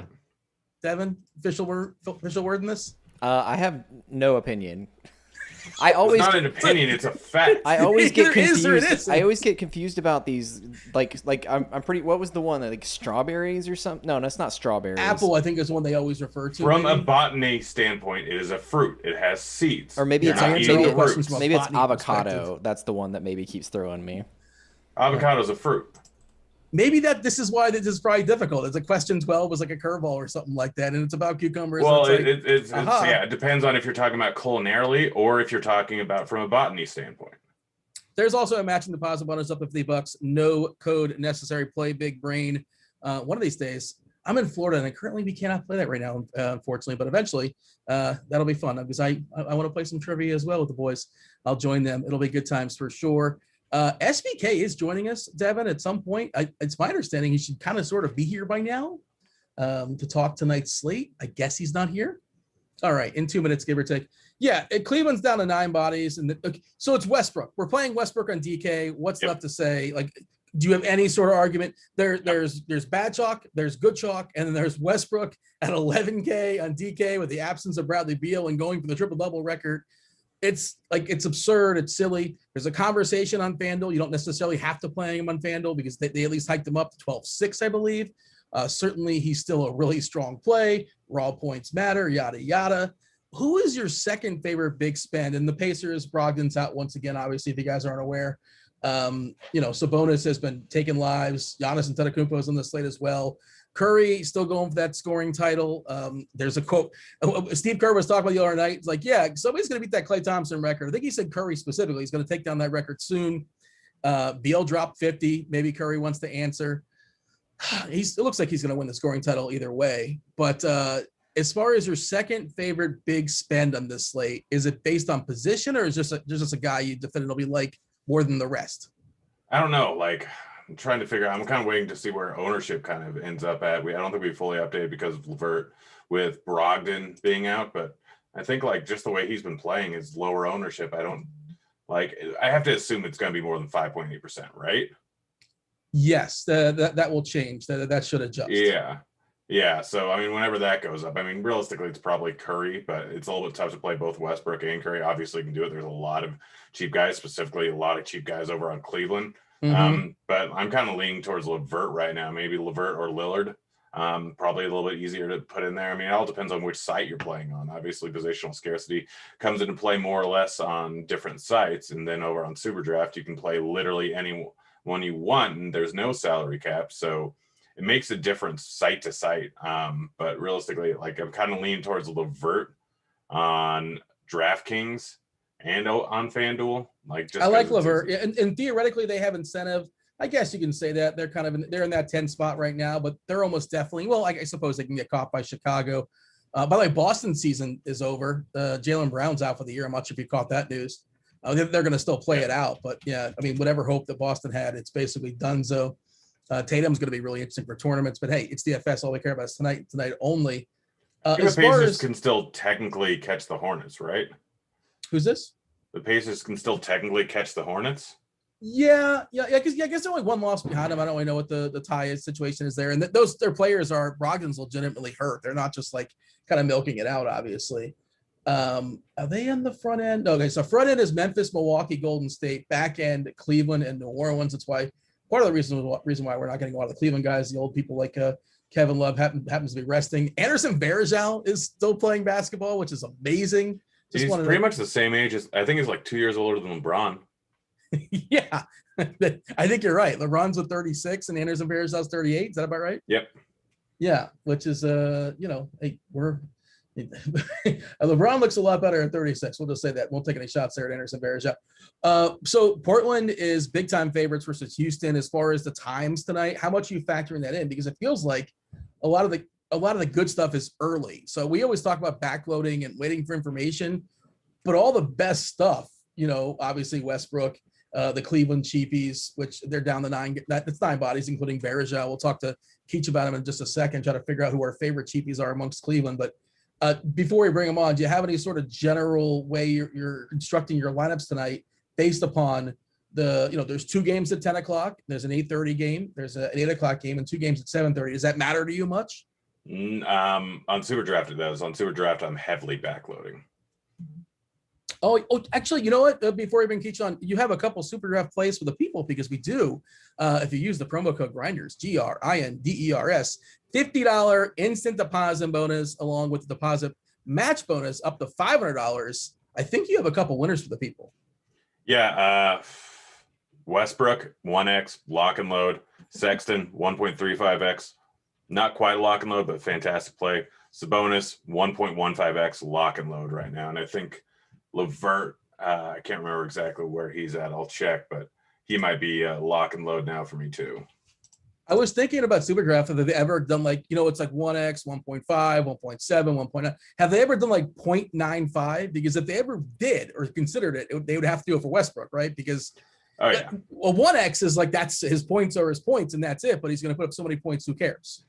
Yeah, I mean, the smart move would be like just changing around or having a higher up to like a 2.25x, but it's tough to do on slates. Like it's pretty much the same thing as changing him to 0.85x as bringing everyone up 15%. Yeah, we got to keep this concise. We're going to bring SBK on for the projections teams. Thank you for joining us. It's the last week of the regular season. We made it. Talk to me about the Cavaliers. And you know what, SBK? I've been practicing this name all day. And I think I got it. You ready for it? Fiandu Kabengale. Let's talk about him. I think you're pretty close. I don't know about the first name. The last name that sounded right. I feel like I heard his name more when he was on the Clippers. But yeah, we could start with your boy here. Projected for 21 minutes. Not quite a fantasy point per minute, a little bit below that rate. Not somebody I'm really itching to roster, but I do think in terms of value on this particular slate, he is on the radar. We could see Cleveland obviously do some weird things. They're not in contention for getting up to the 10th spot. So they ultimately don't have much to play for. Not playing Kevin Love. So I think we could see them kind of get very strange. It is mind blowing that Anderson Varejao is on this team and playing in the NBA. I remember before I even knew what Rotogrinders was. The first ever DFS contest I played, Anderson Varejao on draft street, was in my lineup, and he's the only guy I remember from that. You just got to see what you have in 38-year Anderson Varejao. You never know. You got to think about the future. By the way, exactly. They have no interest in winning, obviously, because they're tied. Minnesota, OKC, Cleveland, Orlando all have 21 wins. So if they're smart, they don't want to win this game. They're 10-point dogs right now versus Indiana. Talking about the rest of the guys on Cleveland, because that's the kind of, Dean Wade. Dean Wade is also he's supposed to get a pile of minutes. If this game stays close, theoretically, Sexton and Allen should really smash. Okoro's been better. He was horrendous beginning of the season. Lottery pick. He's been much better of late. The price has adjusted to some degree. Dotson's a 3K cheapie that people are looking at. That it's kind of sort of popping in the things that I've run. I'm not happy about it. His fantasy points per minute is terrible, but it does make the old studs and duds route work for me. And we talked about, I have to use my cheat sheet again because I have it written down phonetically. Don't think that was off the dome. I'm not going to try to show off. Fiondu Kabengale. There you go. Well, Do you have a favorite amongst these Cleveland guys? Because they do seem to make stuff work for me, at least. I do actually like Colin Sexton. I think we have him projected for over 40 fantasy points. I do think I would imagine that as long as it stays remotely competitive, he still plays his pretty much his full allotment of minutes. Dean Wade is kind of interesting. I do think he's obviously with no love going to play probably 30 plus minutes, going to shoot a handful of threes. He just doesn't offer that much else. Not a good rebounder. Not going to give you many assists, steals, blocks, or kind of hoping you luck box into them. So he's not really somebody. I know he's popping. I know he's 3.4K. We have projected for 32 minutes. He's still not somebody I'm like super interested in rostering. I think I'd actually potentially be a little bit more interested in Broderick Thomas, as crazy as that sounds. And I do also have some interest in Isaac Kuro. He is, like you said, he was brutal in the beginning of the season, but over his last 3 games, he's shot the ball, over 3 of his last 4 games, he's had at least 11 field goal attempts. He had 15 the other night, and then he had 16 in the game against Phoenix where he went wild. So it does seem like they're kind of trying to have him be a little bit more involved offensively. But like Dean Wade, just doesn't offer much in the ancillary categories, not a good rebounder, not much assists. So it's kind of tough. I'm not really that interested in Jared Allen, although I am more interested in him now, obviously with no Kevin Love. Kevin Love was kind of a sieve on his rebounding production a little bit. So I do think he's in play for tournaments. But, yeah, not a huge Dean Wade guy. And I do think if I'm looking for a cheapie on this side, I do think Dotson's kind of intriguing, but I think I would probably inch toward Broderick Thomas. We got to start talking the slate, myself and Grant. Is there anything else you think that's worth noting? Anything you're monitoring? Adams is doubtful. I'm assuming he's not going to play. What do you have for us, Grant? I just explained Houston. If both Olynyk and Wood, we have if-dens for if Olynyk or Wood end up missing. Who's getting a mass? What's Kenyon Martin's likely projection if both those guys are out? Look at his price. Well, he's probably a good price on Superdraft, isn't he? Yeah. Okay. But even not, if he's going to play 40 minutes without those guys. Are you asking me? Yeah. Okay. Yeah. So I think we'd probably have him at 38, 39 minutes would be my guess. He's played 39 in each of the last 2. He had been over that in that Philly game. So I would assume 39 minutes would be where we'd be on him. I think Jayshawn Tate come up to 34, 35, even though he's a little bit kind of weird right now. Anthony Lamb would get a big bump. And then Kyrie Thomas is the big kind of wild card there. He's played now 2 games with the team and has absolutely exploded on a per minute rate in both those games. So I would imagine we'll have him probably close to 30 minutes, but he's I think the toughest part of this whole equation to figure out if both those guys sit. SBK, we do appreciate your time. Of course, that's a 10 o'clock game. I imagine we do not get news on that until that break, around 8:30 or so. There are 2 games to figure stuff out, but also all the good stuff is up front. So I'm not really sure what I'm going to do. That said, we do appreciate your time, and we'll talk to you tomorrow night. Yep. See you, boys. All right, Grant. Did you have a favorite cheapie on Cleveland? I think the one that makes the most math sense is Wade. He should probably play a good bit of minutes, and he's not this fabulous player. Obviously, he's not the D Wade that's the Hall of Famer, different guy.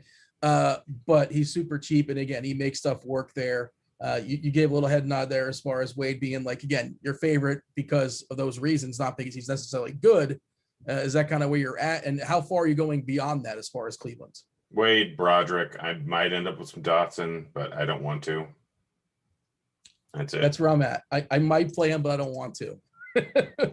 What are the other cheapies you like on this slate? I think that Jackson Hayes is kind of sort of someone interesting, splitting those center minutes along with Hernan Gomez. And, he is theoretically more of a future piece than Hernan Gomez is for New Orleans, former lottery pick last year.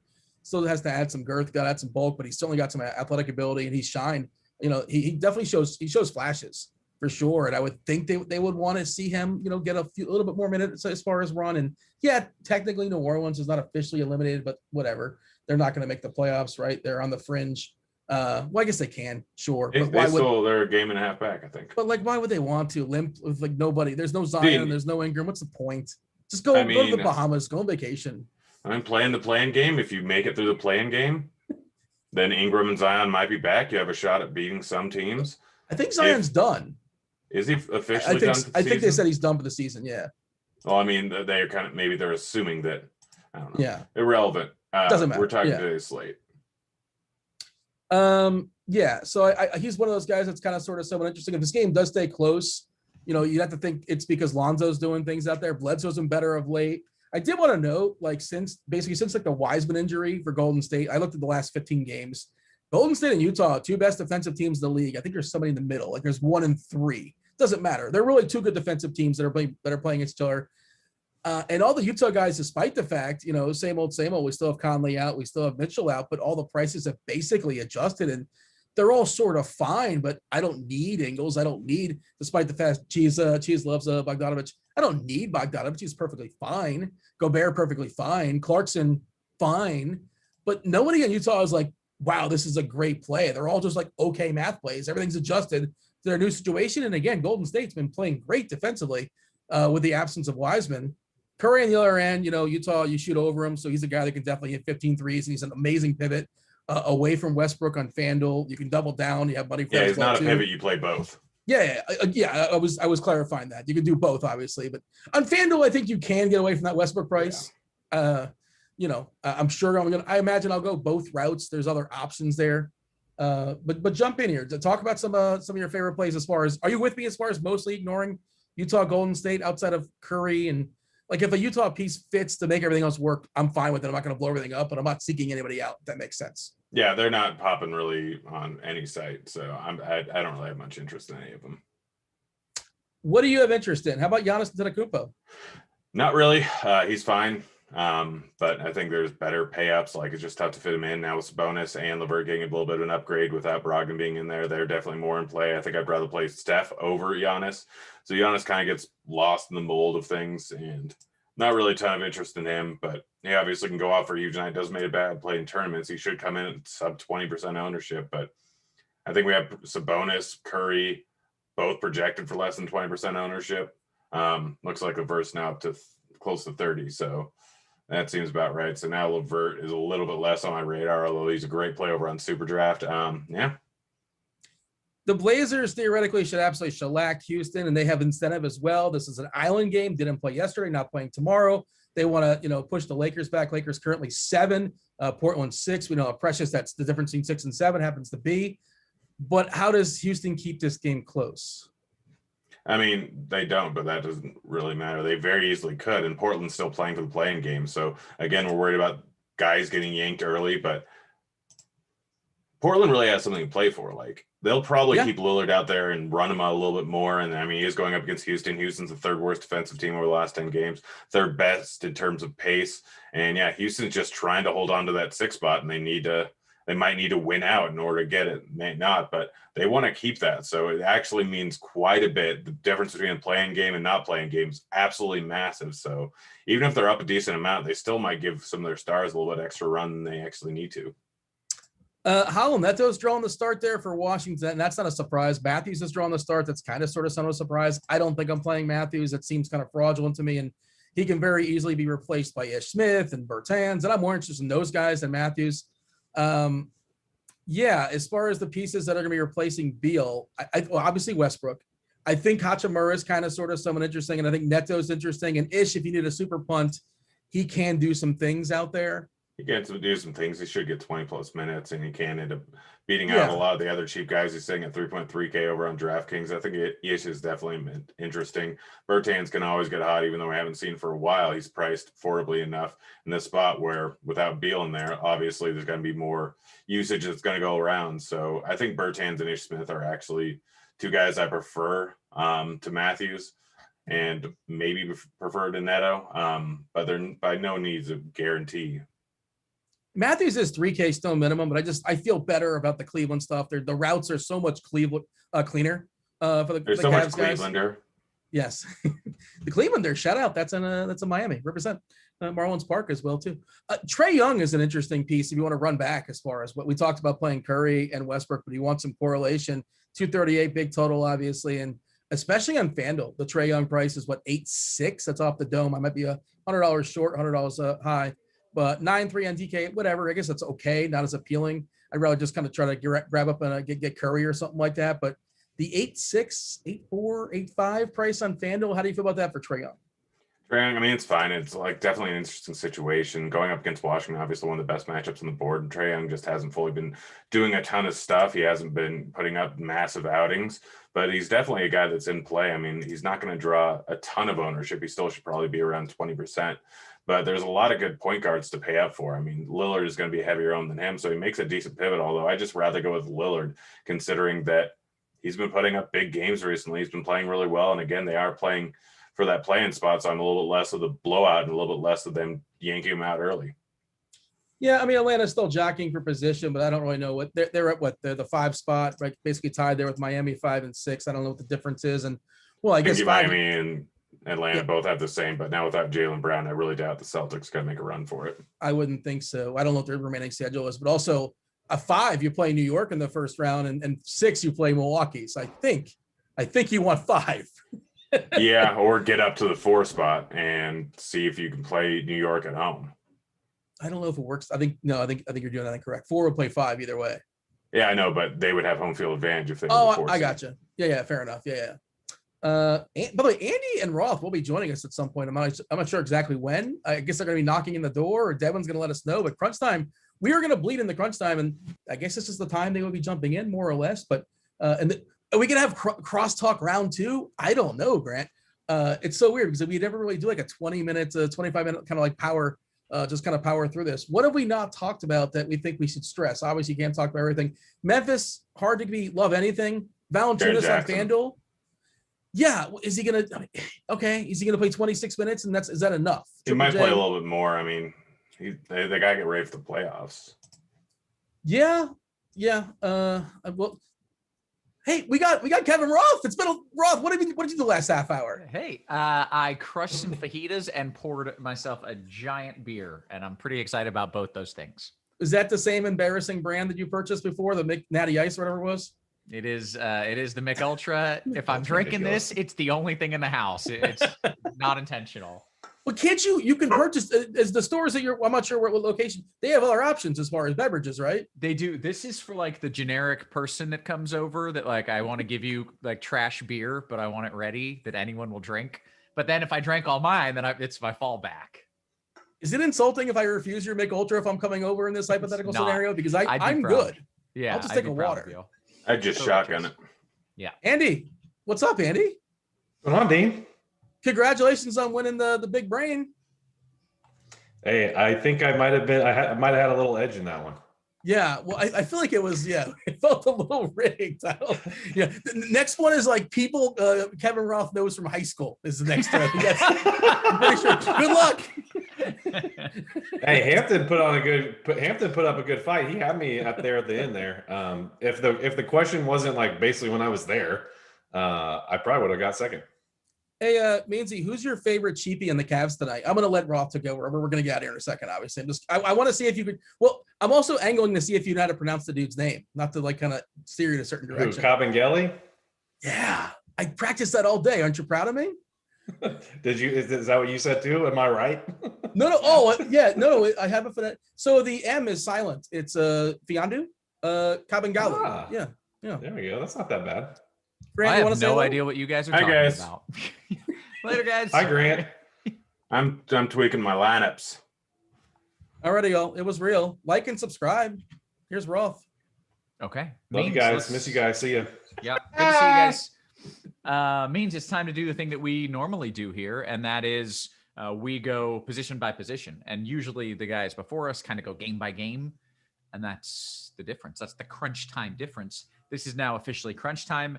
Means you have been on a heater. You're winning everybody money, at least me and Cheese money. I don't know about yourself, but Cheese murdered the Friday night slate. By the way. I told the people. For those people who don't know, Cheese got first, and I'm pretty sure he got second in one of the FanDuel big tourneys, and just took down all the money, and was really excited about Bojan, the soup guy or whatever. So yeah. Yeah. All right. Well, let's do it again. I have nothing to do tonight other than drink a few beers and watch some basketball. So while you give me advice, I am going to make a lineup. Cool. I have a pretty good feel for the DK slate. Not too many decisions. We'll start with FanDuel like we normally do, though. Okay. I will go through position by position for cash games, similar to what you said. Now I'll mix in some tournament thoughts. So I don't have Russell Westbrook tagged on FanDuel. Shocker. I know. He's $12,400 though. Ooh, okay.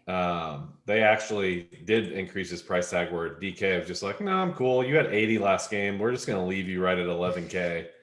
Is he still just at 11K on DK? That's insane. Yeah.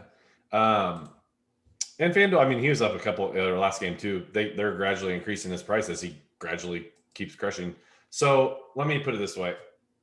Full disclosure, I'm not playing on FanDuel tonight. If I was playing on FanDuel tonight, I'm pretty certain I would be playing them in cash games. But you can build a really good lineup without them. There's guys that you save a ton of money, and your lineups are obviously going to look better at the other spots without him because, like, let's say Trae Young is literally $4,000 cheaper.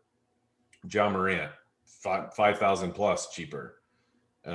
Even Dame's, almost 3,000 cheaper. So you can go without him if you want. I still think you just play him, especially because you can like play some fringy Cleveland Cavaliers in cash games if you want on FanDuel. Probably other positions, though, not a point guard. I wouldn't play Dotson. I don't think I'd play Dotson in cash games on FanDuel. But if you're playing Russ, you might have to. So long story short, I try to spin here if you can. Russ would be my preferred option. If you're not doing that, just do like Trae and Ja. I think that's what I would do. Looking at tournament pivots, DeJounte Murray at 7-4 would probably be my preferred guy here. We have his ceiling approaching 50 FanDuel points, and he's 7-4. So a lot of good options. Probably the deepest position on the slate on FanDuel or on the FanDuel site. So let's move on. Shooting guard. I have Sexton tagged here. I think he's my preferred option over LeVert, but man, it's hard to ignore what LeVert's doing. So you might just want to play both. He's, last two, he's put up 60, 4 games ago, 51. So he's still a really good play here. And they've been playing him and Sabonis a lot of minutes. They ruled out Brogdon and Lamb and all the other guys per usual. So I think you can play both those guys if you want. If you're not doing that, you're going to probably go cheaper. And if you take Sexton out and you want to prioritize LeVert, that's cool. You're probably going to go with, Dylan Brooks or Isaac Okoro or Lonnie Walker, something along those lines. Tournaments. I think DeMar DeRozan is a good tournament option at 8-2. He has, 5% projected ownership. Bledsoe, he had a big game last night. I think he's a good tournament option as well. It looks like these two guys are going to soak up a lot of the ownership. And I completely skipped over. I think CJ McCollum is a good one. It's one of those things like Roth, you and I talk about every time Rockets are on a slate. If they can keep it close, the other team's best players are going to probably play a lot, but they're 14-point dogs tonight. So it's one of those things where the price tag on McCollum is really good. Dame's been playing a lot better lately. I think he's going to be pretty low owned tonight personally. So I think he makes for a really good tournament play. His ceiling's at 50 plus FanDuel points. So I really like him there. I'm so jealous of your house and a beer right now. I have water. It's so good and cold too. And you look all snazzy in your little button up. I got this dry fit on. Whatever. I'll keep going. This is a big show. It's a free show, man. Got to look That's good true. for people. Yeah, normally I wear pajamas, but I upgraded to a dry fit. All right, small forward. So this position's not fun on FanDuel, especially. I think for cash games, I'm not even going to pinpoint, highlight who I really like because it's going to be in this 5K range with Bojan, Norm Powell, Keldon Johnson. He's down at 4.5. Ross Boy, big body. Mm-hmm. Ingles at 6.2. Probably there. I will point out that the guy Dean and I were talking about before is Capangeli. I think you can give him a couple more minutes, in my opinion. I think he's going to get some decent run. They only have 9 bodies. That's why we're going to talk about them. I kind of poo-pooed them in the article this morning, but they ruled out everyone who they had out last night, and then they also ruled out Kevin Love. And the matchup's also better. The Pacers have been playing extremely fast since Miles Turner went down and no defense. So it is a far better spot than I led on this morning when I wrote. So you can play him in cash games. It feels a little thinner on FanDuel than it does on DK, but you can. I think Rui's in play for cash games. I like Rui a lot for tournaments as well. He's basically going to be the guy they need to rely on to score. That's not named Russell Westbrook. So him. I think actually I was going to say he's probably one of my favorite tournament options. And then like Keldon Johnson, I think is too at 4-5. So not a good position. So let's move on. Okay. Power forward. I have Dean Wade tagged. The game log looks gross, but they're just light, man. They're light on bigs. He's going to play a lot of 4. They've been playing him at the 3 some. Like he's somewhat blowout proof because like they're going to probably when they're not giving Anderson Varejao, a tribute run or whatever the hell they have him for. I have no idea. Dean Wade will log some big minutes no matter what the score is. So I do like him there. And this is actually probably a good position to save that lets you pay up at point guard if you want, or pay up for double Sexton and LeVert. You just play Jaren Jackson and Dean Wade in cash games and then move on. So if that is the case, you can go up in tournaments to Sabonis and Giannis. I don't need to tell you why they are good tournament plays and have huge ceilings. Especially you can look at Sabonis's game log and you'll see pretty quickly. Straight line pivots from those cheap guys. I like James Johnson. Pretty sure he had a pretty decent game last night as well. Yeah, 33 FanDuel points. They have the same situation as last night too, without their starting front court. Adam, Zion, and Ingram are all out. So he's a really good tournament pivot in my opinion. All right, let's go. Oh yeah, Bertans. I like him. If he's going to be this like low owned on FanDuel, and I think he will be, I really like him. People want to play him on DK because of the 3-point bonus, and that's fine. Like he's going to be a great play there too. But since people don't tend to play him as much on FanDuel, the ownership's going to obviously be lower. And I think he's a great way to pivot off. He's the same price as Dean Wade. Like Dean Wade's 44 projected ownership, Bertans is 14. Like it is well within the range of outcomes that Bertans is going to outscore him tonight, and probably far more often than that projection or the ownership gap warrants or reflects. So that's about it for power forward center. Man, I think you got to play Jared Allen. He's been in most of my builds on FanDuel. If you're not going there, you can just go up to Rudy Gobert at 7-9. He's the preferred option for me out of this group, kind of priced in the same range. And Clint Capella, by far my favorite tournament play on FanDuel. It's only 7-7. You can include him in game stacks with Russ and then whatever other Wizards you're playing. Put Trae Young at point guard too. A little mini correlation with him and Trae on some pick and roll game. So, and honestly, you can play him in cash games too. I think he's fine in cash games, but at that ownership, 7%, definitely the guy I would want in tournaments. And that's FanDuel, my guy, Mr. Roth. Okay. Well, we are right on time. Let's go over to DK. I was just checking Russell Westbrook to see if he was ever above 11K. And he was briefly. 11-1? He was 11-1. That was not that long ago. And since then, he's had 3 80-plus point games, and he's still somehow at 11. Yeah, you can't put 80-plus. You can't push him up past 11-1 if he's only got 80s.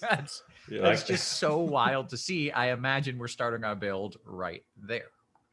Yeah, and I kind of buried the lead. Not that it needs it because he's been killing anyways, but Beal's out also. So I didn't know he's going to be monster chalk tonight.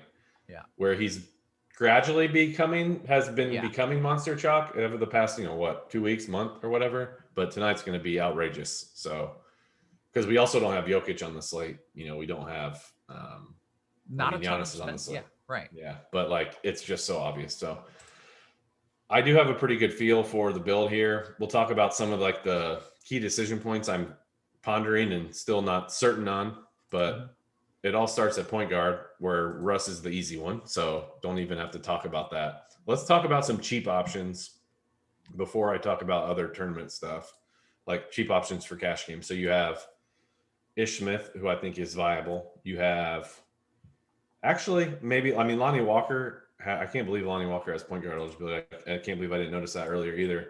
Honestly, that's really it for me as far as cheap stuff at this position. Maybe Neto would be an option.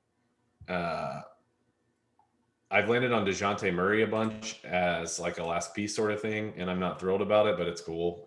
Whatever. McCollum's kind of in the same price range. Similar thoughts. Sexton, I'll talk about at shooting guard just because, and kind of shooting guard and small forward because that's kind of where I've been landing on him. So tournaments, you don't have to look far, and I don't even want to necessarily say tournament pivot off of Russ because it's hard for me to like tell anybody not to play him tonight on DK. Yeah. But if he's 43% owned, I will say just lock button him. Yeah. On DK, because man, I think he's going to be massive chalk even in big tournaments. But if you want one, Steph Curry, okay, great play. Similar per dollar upside, I should say. Dame Lillard, even he's actually a higher projected ownership than Steph. So those guys are obviously great tournament pivots. Whether you actually want to do it and not play Russ, that's completely your call. I would probably lock button him, not lock button him, but if I'm playing, there's also lineups you can get Russ and a Curry or Russ. It's possible too. There's plenty of cheapies. Yeah, I feel way better about Russ on DK because of their scoring system than I do about like the cheap chalk. So like I'd much rather pivot off Dean Wade in tournaments than I would pivot off Russell Westbrook. So you can get different elsewhere if you want. Trae Young is a good one too. So like plenty of ways you can go when a guy's going to be this highly owned. I'm going to go to small forward or shooting guard now. So like I think LeVert's a good play. He's 9K, which is a heavy ask, but he's been worth it. My other spend up has actually been more of like Sexton, DeRozan, kind of been in that range. And now LeVert, that we got the official news that Brogdon and Lamb are out. I mean, I think that's probably going to be your next spend after Russ, one of those guys, especially because of the position. So like you can, and then I'm going to just bring in small forward here because that's a lot of the decisions are at this, like what you do next in cash game. So like you can do LeVert, but then like if I had to tag another guy, it would be Dotson. He's getting the nod to start tonight. He's 3K and he has shooting guard, small forward eligibility. You're probably plugging him in here. I'll put him in at this small forward spot. Like if I could do it like I'm supposed to, switch this. I'm probably putting him in here because you can go like LeVert or Sexton there. So I think that's what you're doing in cash games. And I think just the simple fact that he's got named the starter is going to just completely drive up his ownership. So you're welcome to fade him too. There's just no reason you should ever get excited about any Cleveland Cavaliers chalk. They're just a tanking team that just doesn't have that many guys, so they're going to project well.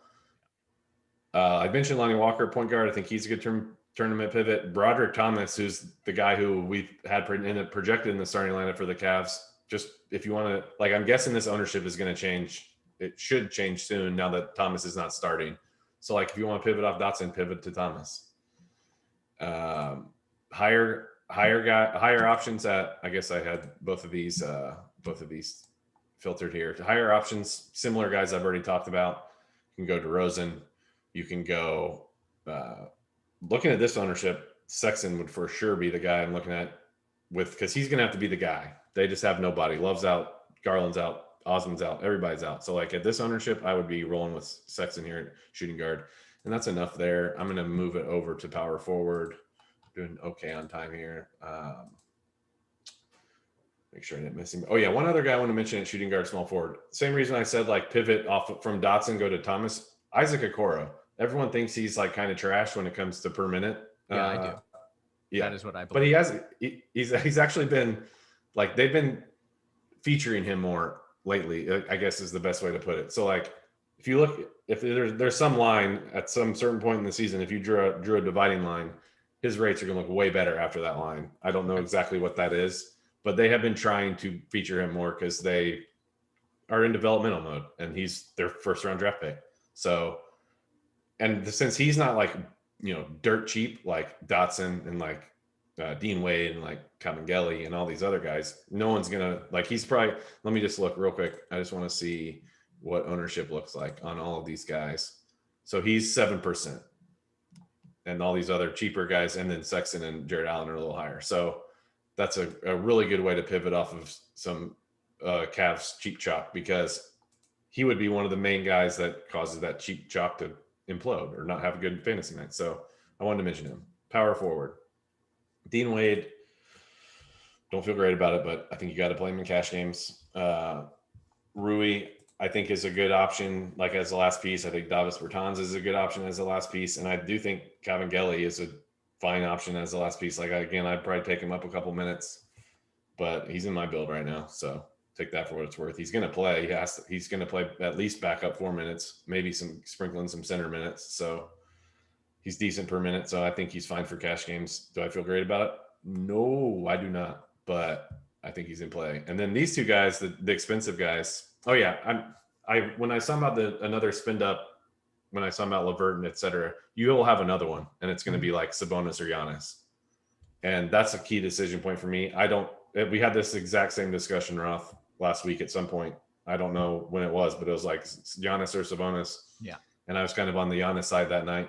And I think Sabonis ended up edging him out by a little bit. Neither of them really crushed that night. They both had snowflakes, I think, but Sabonis still won out. I think I'm kind of on the Sabonis side, and a lot of it has to do with the fact that I'm playing a bunch of Cavs, and I don't normally think of that stuff for cash games.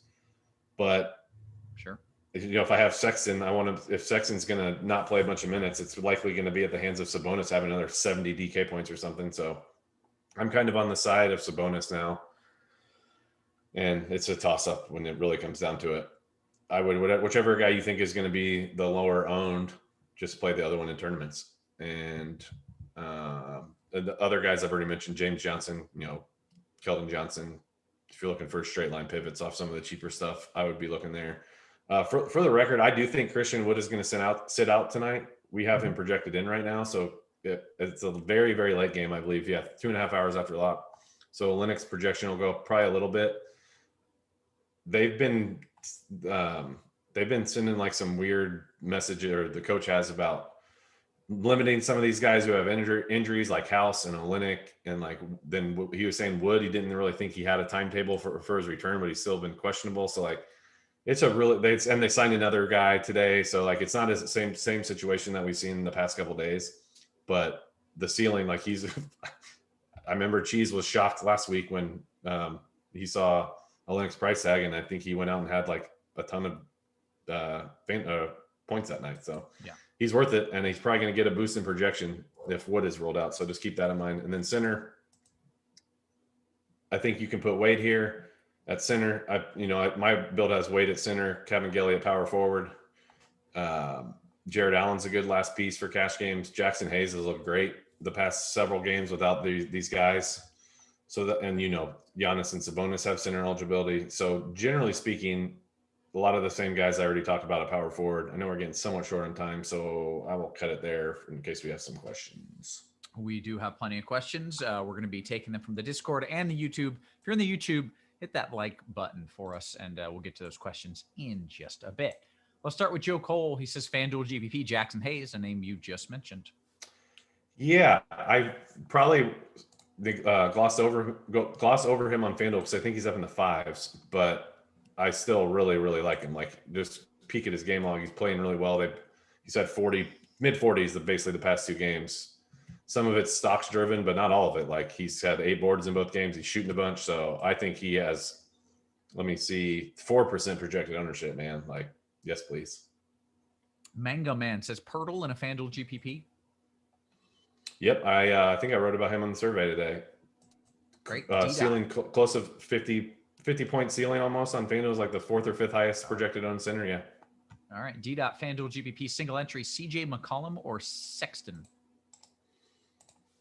Let me peek at the ownership real quick. We'll go McCollum there. Rui or Powell? I believe it was a FanDuel GPP question. Yeah. Let me peek at ownership there as well. Give me Rui, definitely at that ownership. All right. Ricky Davidson says, why is Martin Jr. projected for 24 minutes? Probably because we have Christian Wood projected in, would be my guess. Okay, so we expect more. That's a guy who can drop a 50 burger, right? Or am I thinking of KPJ? No, you're right. Maybe not 50, but he's been getting close in some of the games where they've been really short. They just have more bodies. They for sure have more bodies than they've had the last couple games, and that might dwindle down a little bit tonight with Olenek and Wood questionable, but his projection will go up if Wood's out, that's for sure. Okay. Back to it here. Mlb Dfs says FanDuel Cash, Okoro Rui or Thomas Ingles? I would do the first one. All right. We'll go to Jansen's FanDuel GPP. Jeffries is the last piece. Yeah, he's fine. I just want to look real quick at the Martin thing. See where our minutes are allocated to. Yeah, because that's going to go up. You could make a case to put him up in like the high 20s now, and it's definitely going to go up if Wood's out. So yeah, I would bump him a little bit maybe. Okay, as is. Alex says DK Cash, Young, Levert. I'd probably go Levert. Ant Piles says FanDuel GPP, Lonzo and Ja or Neto and Young. I would do the Neto Young little correlation there. Trobe, DK Cash, Rui Sabonis or CJ and Sexton. Probably do the Rui Sabonis one. I don't feel great about that answer though. All right, KPT says Westbrook and Dame together and Cash on FanDuel. You fit in Sexton and then all that good chalk around them. Is that too thin? I don't think it's too thin. I think you can get there. Personally, I would probably rather go even cheaper to like Trae Young, because you got to think too, this is Dame at 36 minutes. It's very, very likely that he doesn't come in for his last rotation. If that game's, because he comes in, he plays full first quarter, comes in at X way through the mid of the second, plays the whole third quarter, comes in X amount of minutes through the fourth. If that game is at 22 points, by the time stats would normally be like, all right, Dame, then he's just going to keep him on the bench. So I'd play Trae or maybe even Ja instead of Dame and Cash. All right. Let's see. Just missed a question there. Carolina guy, Broderick Thomas, FanDuel GPP. Yep. More FanDuel Cash, Sexton, Joval, or Levert and Allen. I would do Levert, Allen. BHB says DK Cash, Ish and Giannis, or Walker and Lillard. I would do the Giannis one and then pick between Giannis or Sabonis. GD says in a DK GPP, you want O'Neal, Johnson, Hayes, or Keldon Big Body Johnson. Who is the Johnson in the first part of the question? I'm not sure. I'd probably do Jackson. I think Jackson Hayes has the biggest ceiling of those guys. I'd go Jackson Hayes for sure in that one. All right. Goodman says DK Cash, am I stupid for wanting to play Steph, Dame, and Curry? Steph, Dame, Russ, Dame, and Curry? Oh, no. I mean, he said Steph, Dame, and Curry. Wait, Steph is Curry. Steph is Curry. So he must mean Russ. You're right. He must mean Russ. Finkel is Einhorn. Einhorn is Finkel. Yeah.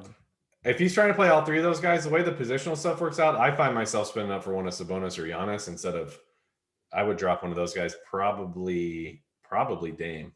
Yeah. So I'm assuming he meant Russ. So yes. Russ, I'm doing Russ, one of those forwards, Giannis or Sabonis, and then like a Sexton, Levert, or a DeRozan.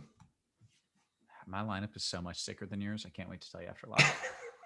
PFL commit says Sabonis or Curry at the util.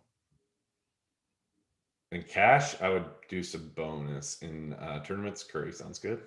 DS Weiland, DK GPP, Broderick Thomas versus Ish Smith. My last piece. Help me out. Let's look at ownership real quick, if I can. We got Ish at. Oh, I think Broderick's small. Shooting guard. At that, I'd go Ish. Trobe, about a minute left. Get those lineups in. Your favorite spend on DK Cash, not named Russ. Yeah. I guess I'll go with Sabonis. All right. Prodigy coming with like a 9-piece here. Oh, okay. Probably ended on this. FanDuel tournament, or it just says FanDuel. Trae Young, Wade, Bertans, and Hernan Gomez versus Dotson, J. Val, Jay Johnson, and Jay Hayes. I think the second one has a great upside on it and far lower ownership. So I do the second one if it's tournaments. Great. WG, FanDuel GPP, Westbrook or Sabonis? FanDuel GPP, Westbrook or Sabonis? I don't ever understand these questions. They're different positions. But it's who you're building around. It's a legitimate question. But I want to know who the 2v2 is. You can't have them both. So who would you rather start your GPP lineup with? On FanDuel, I'll go with Sabonis. All right. I like it. That is our final pre-lock question. Hampton, by the way, says, "Tell Means I'm ready for a big brain rematch this Friday."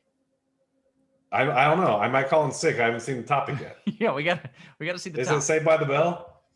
God. I feel like the topic should be tailored to me this time, not Duke basketball. That was What would be your equivalent to my Duke basketball, like that you should for sure win, but what is it? It can't just be like, is it just like meteorology, just straight up science questions, or what?